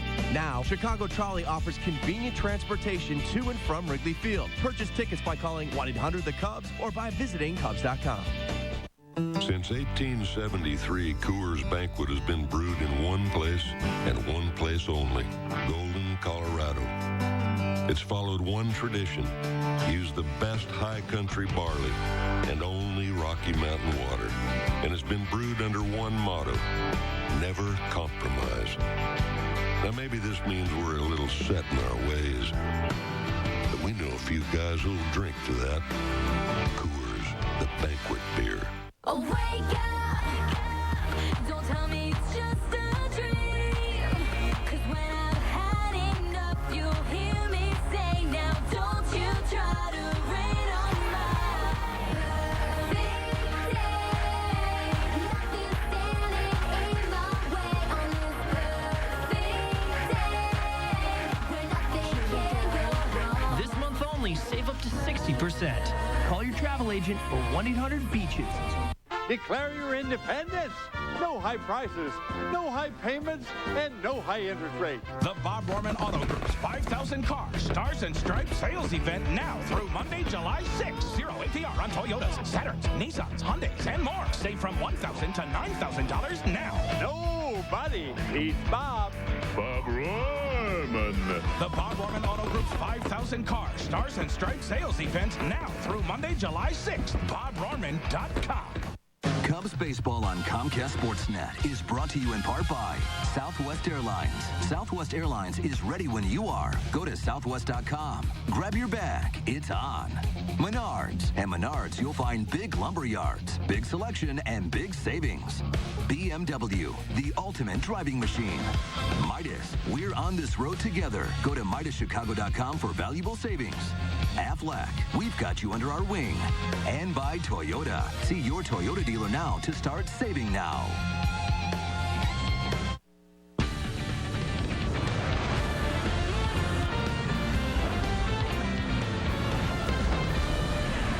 This is Lowe's Cubs postgame live. DeFelice has been right around the plate. Another 3-2. That's it. Cubs win. DeFelice thought it was strike 3. Jason Kendall did, but it doesn't matter. Either a good eye by Jake Fox or a gift by home plate umpire Bill Welke. Either way, the Cubs will take it. They beat the Brewers 2-1 in extra innings. Hello and welcome to Lowe's Cubs postgame live. Gail Fisher alongside Todd Hollinsworth. Another great victory for the Cubs puts them one game above 500 now, and that means 2 over the Milwaukee Brewers. Well, the old walk-off walk right there. You saw it again. You could say, I mean, I think that way that set itself up was the at-bat that Jake was having. You break it down a little bit. He's fouling off pitches. He's fouling off pitches. He's fouling off. Makes a pitcher's pitch. DeFelice does, and I think Bill Welke. Well, I tell you, I thought it was a pretty good pitch. But you know what? The Cubs will absolutely take it. It's a big win, 3 in a row. They're playing some good baseball. They had some missed opportunities in this game, but Carlos Zambrano definitely stepped up. Yeah, I think he had dinner plans, as we all might, on this 3rd of July. Everyone going down to the fireworks tonight. Cubs getting the victory, and you heard Ryan Theriot. The first thing he said in his post-game interview was that he credits Carlos Zambrano. He is our Feldco star of the game. As we take a look at Big Z, this poor guy, though, Todd, he can't buy a W right now. Well, he certainly can't buy a W. I know that. But most importantly, he kept his team in the ball game. Not only did he keep his team in the ball game, he got the game tied by getting the hit that tied this game up. Big Z, you know, he worked himself into a little bit of trouble and out of trouble today. You know, I'm sure he would probably tell you, you know, he had good stuff and he really turned it up a notch when he had to. But there's those times where he just kind of, you know, he seems to get himself in trouble. You know, you don't want to maybe expect too much or maybe not be real enough.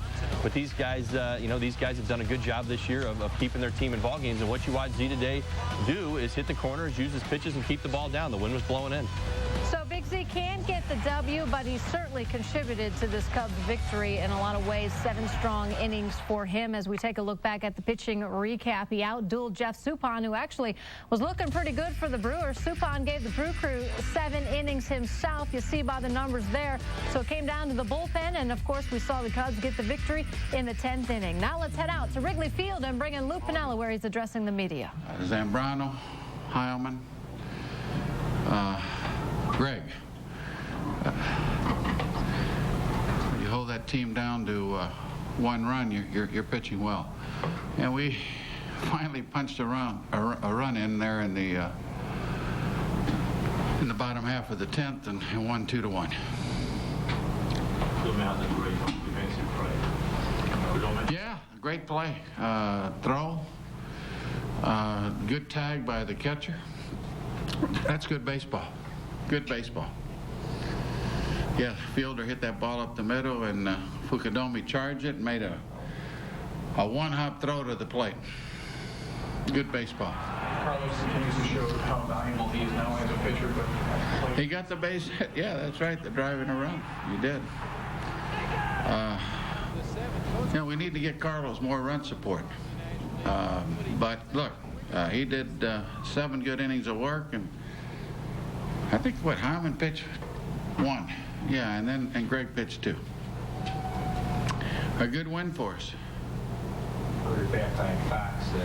Yeah, you know, he swung a little wild at that first pitch, and then he buckled down and ran the count to 3-1. Fouled off a few pitches and finally got a walk. Yeah. What was your take on the head batters? You know, I don't know. I mean, the umpire basically did the right thing on issuing the warning, but I I don't have any take on it. I really don't. Luis Soriano 0 for 5. Any regrets on not sticking with the fold for another day? No. Look, Soriano's will start hitting. We'll probably make a few adjustments with our lineup tomorrow, okay? But no, I can tell you that I have confidence in the young man, and that I feel he's going to hit. Maybe, but we are going to make some adjustments with the lineup. You'll play him, but maybe he won't bat first. So we're going to make some adjustments with the lineup, and we'll leave it at that. But I got all the confidence in the world. Maybe, we need to get him jump-started somehow. What have you seen with Kevin Gregg? He's really been good lately. He's been really pitching well. He really has. Look, he's one thing about Kevin is that he's a strong young man, and he can take that ball. He likes to pitch. He likes to be out there. And the day he gave us 2 really good innings of baseball, we rested Marmo today. So, and Heilman's given us 2 innings here the past couple of days. So we get Guzman back on Monday, and it gives us a little deeper staff at the end of the ball game. Thanks.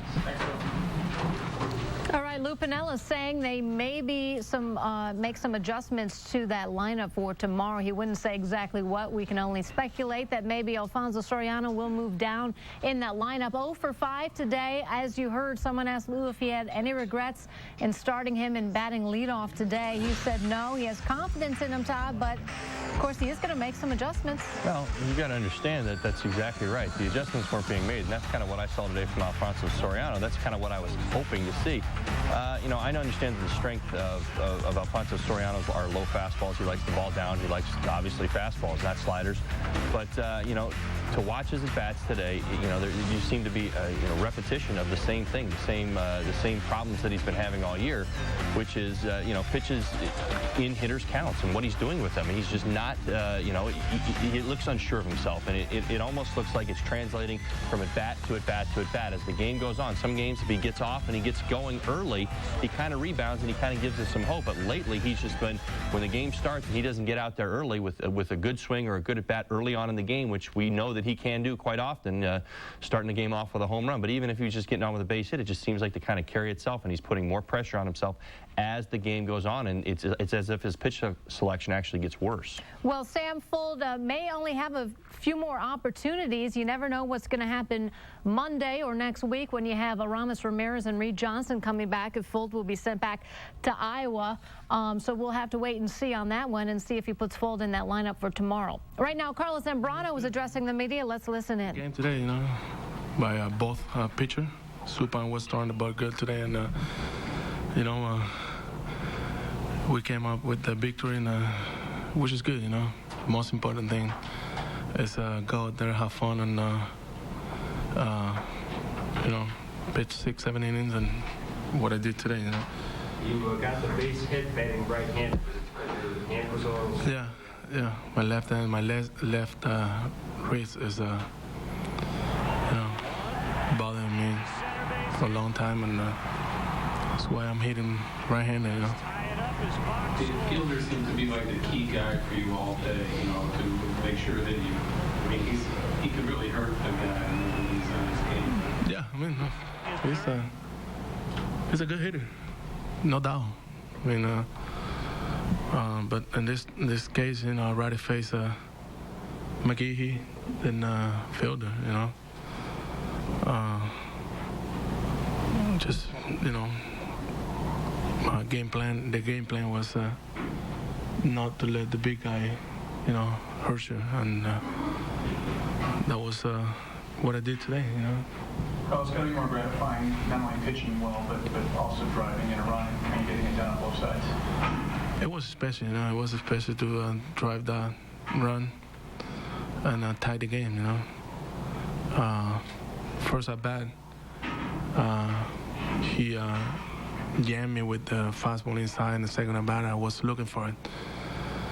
I was looking for a fastball inside, and he threw it, and I muscled it up, and kind of like inside out the pitch and get a base hit. It's about make the adjustment when you're hitting too. You surprised they hit D. Lee after you hit the Prince Field? That's how the game is about, I didn't mean to hit Fielder in that situation. I don't want to have bases loaded with no out. Just trying to pitch him inside, and the ball run in too much, But if they play like that, it's okay to me, But good thing about it is the Supan is very professional, He hit D. Lee with the, down here, through his head, which is good, and forget about anything else. The most important thing is that we win it today, and we're celebrating.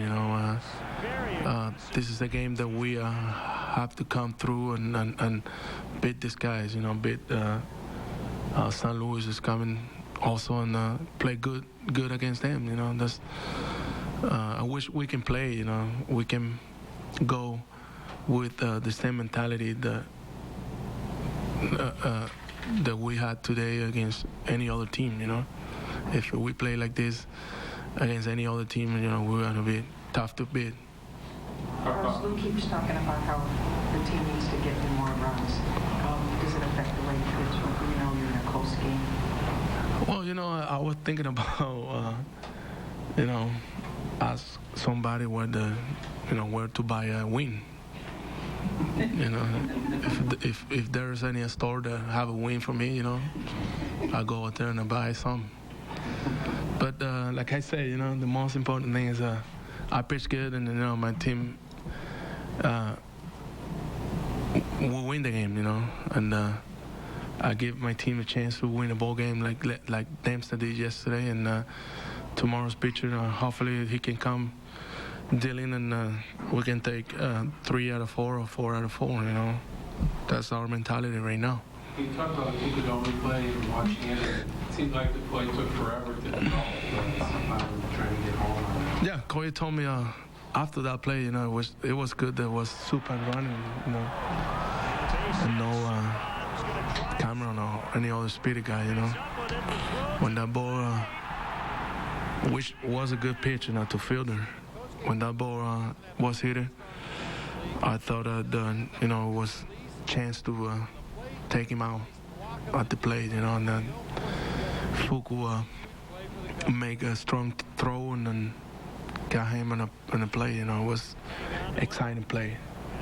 How much do you enjoy that opportunity to battle in situations like you did in the 4th, the 6th, the 7th, just kind of bear it down and put it on your shoulders? Yeah, I enjoy that. Like I say, the first at bat, just trying to hit the ball like to the moon. Just trying to. The swing, my swing was too long in the first at bat. Looking for something away, and when you swing, it's too long and looking for something away. It's like hitting with the donuts in your bat. It, rest. Speed from your bat, but the second at bat, was just kind of like just throw the barrel to the ball and drives it, whatever it take, and that was what I thought in that moment. After the Ontario area. All right, more questions about Carlos Zambrano's hitting than perhaps his pitching today. He did both well, driving in the game, tying run. He cannot get the W, though, even though he helped the Cubs to victory today. He'll buy a win one of these days. He keeps pitching the way he did today. As we head to our first break, let's check out our Cubs Opinion Poll question. What team will give the Cubs the most trouble in the Central Division? Is it the Brewers, the Cardinals, the Reds, or do the Cubs have to avoid beating themselves? Visit CSNChicago.com. Go to the Cubs team page to cast your vote. We'll have the results later on Lowe's Cubs Postgame Live.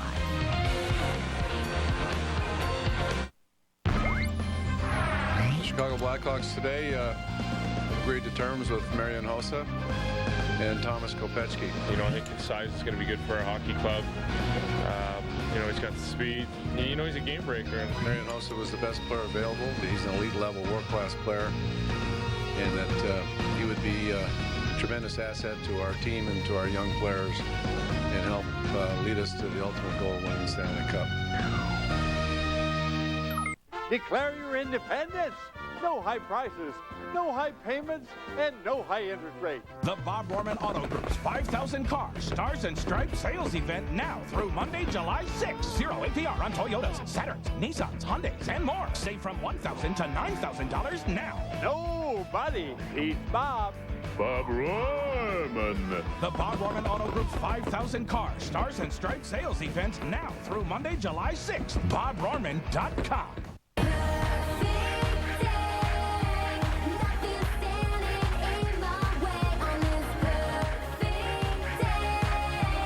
This month only, save up to 60%. Call your travel agent or 1-800-BEACHES.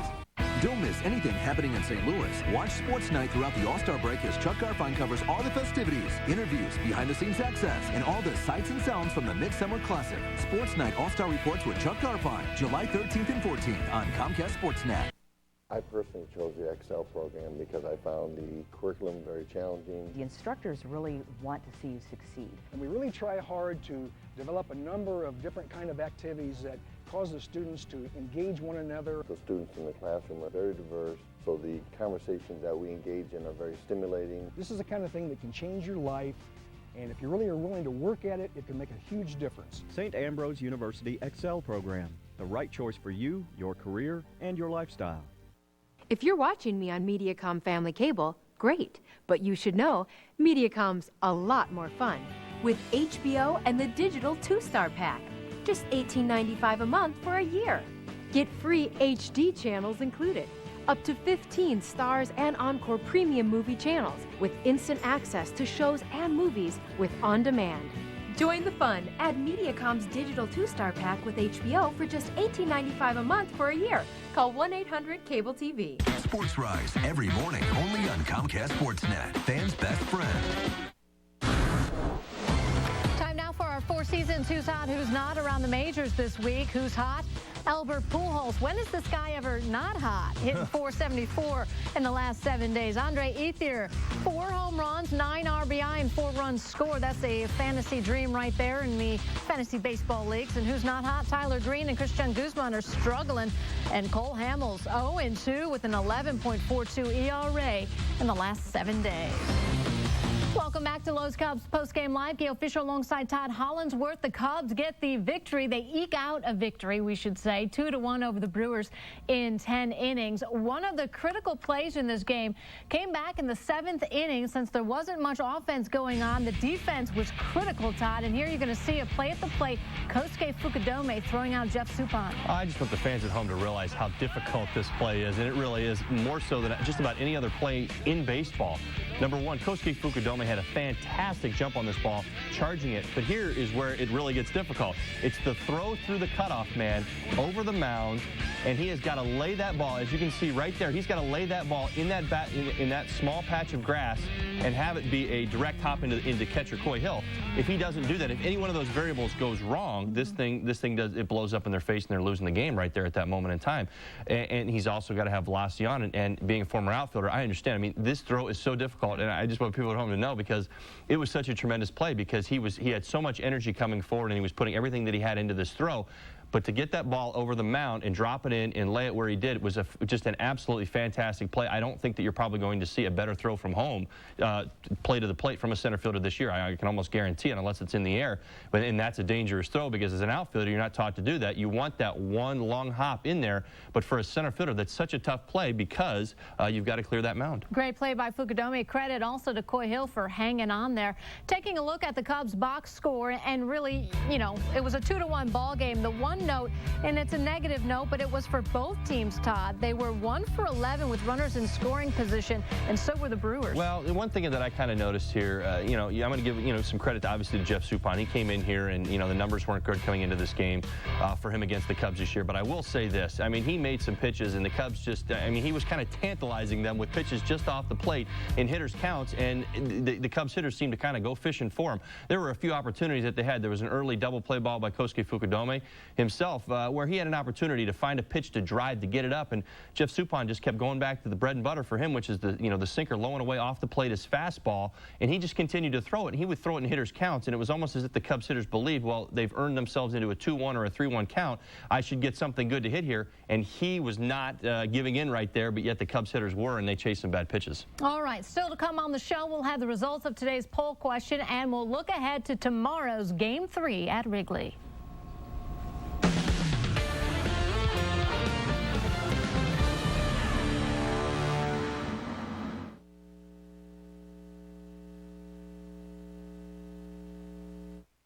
This quote of the week is brought to you by Nationwide agent Jeff Vukovich, in business for over 30 years. For an insurance quote for auto, home, life, or business, please call Nationwide agent Jeff Vukovich at 847-825-4783. You want fast, affordable mobile broadband? Get Cricket. Hurry, call 1-800-353-5998 or click mycricket.com for unlimited broadband, just $40 a month. Act now for this free modem and a free month of service. Internet for your desktop or laptop on America's most affordable 3G network with no contracts to sign and no overages. Call, click, or come in today. Get the free modem, free month of service, but only for a limited time. Get respect for your wallet. Cricket. Right now, get the best deals on the world's best-selling brand of watercraft and sport boats, Sea-Doo, with rebates on select models of up to $5,000. Or get a 5-year limited warranty. Financing is available, but hurry. This unprecedented offer from Sea-Doo ends July 6th.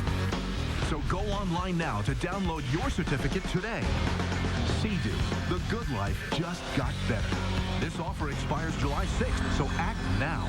From Wagner comes a revolution in power painting. Optimus dual tip technology with a more refined spray pattern here. This dual tip design delivers better paint coverage here, superior control here, and a beautiful finish here. All of which adds more to life out here. The new Optimus Power Painter with dual tip technology only from Wagner. And through July 5th, save $20 on the Wagner Power Painter Plus with Optimus dual tip and turbo motor only at Lowe's. Chicagoans love their pizza. That's why you come to Giordano's. Some for 30 years now. We use only the finest ingredients to make Giordano's famous stuffed pizza, our equally famous thin crust pizza, plus salads, pastas, sandwiches, and more. Come on into Giordano's and celebrate 30 great years with us. Giordano's famous stuffed pizza. We made it good. You made it famous. How'd you get her to agree to this? Simple. I told her about the Luna Double. I went to luna.com/Cubs and saved double. It's like found money. 773-202 Luna. Here are the results of our Cubs poll question of the day. What worries you most about this Central Division race? And the majority, 54% of you, say the Cubs beating themselves, not living up to their potential. Interesting, though, that 35% of you are more afraid of the Cardinals than the Brewers, and Milwaukee, of course, in first place right now. But as we've seen, I think it does come down to the Cubs living up to their potential. Well, there's no doubt in my mind that that's exactly what it will come down to. I think that they're good enough to win this division. They've been good enough all along to win this division. If they start hitting and they start hitting consistently, they should run away with this thing.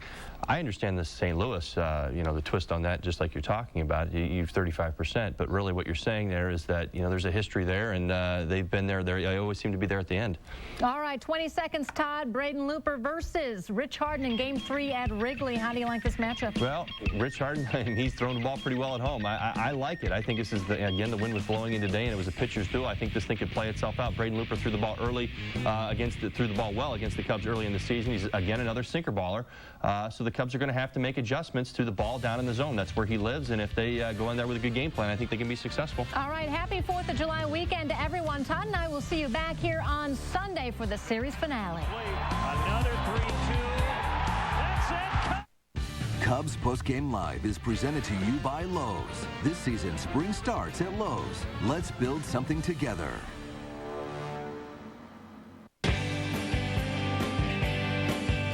The game of golf is full of treasures, memories, keepsakes. But it's more than that. It tests your will and captures the soul. Golf is the sport of a lifetime, played by people of all ages all over the world. Here at Golf Chicago, we have an appreciation of this terrific game with a special Windy City touch. Don't miss Golf Chicago on Comcast Sportsnet. Check local listings. Declare your independence. No high prices, no high payments, and no high interest rates. The Bob Borman Auto Group's 5,000 cars, stars and stripes sales event now through Monday, July 6th. 0 APR on Toyotas, Saturns, Nissans, Hyundais, and more. Save from $1,000 to $9,000 now. Nobody beats Bob. Bob Borman. The Bob Borman Auto Group's 5,000 cars, stars and stripes sales event now through Monday, July 6th. BobBorman.com. Protect your belongings with a storage building from Tough Shed. Now through July 31st, save up to $500 when you purchase a quality Tough Shed building. Tough Shed storage buildings and garages, coast to coast. Call 1-800-BUY-TOUGH or visit toughshed.com. Chicago Tribune Live, weeknights at 5:30 on Comcast Sportsnet, fans' best friend. You love talking to me, don't you? Next question.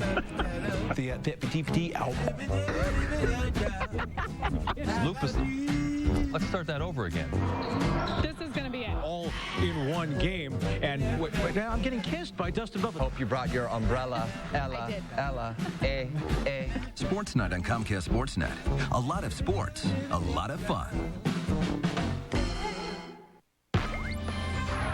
Chicago Blackhawks today agreed to terms with Marian Hossa and Thomas Kopechki. You know, I think his size is going to be good for our hockey club.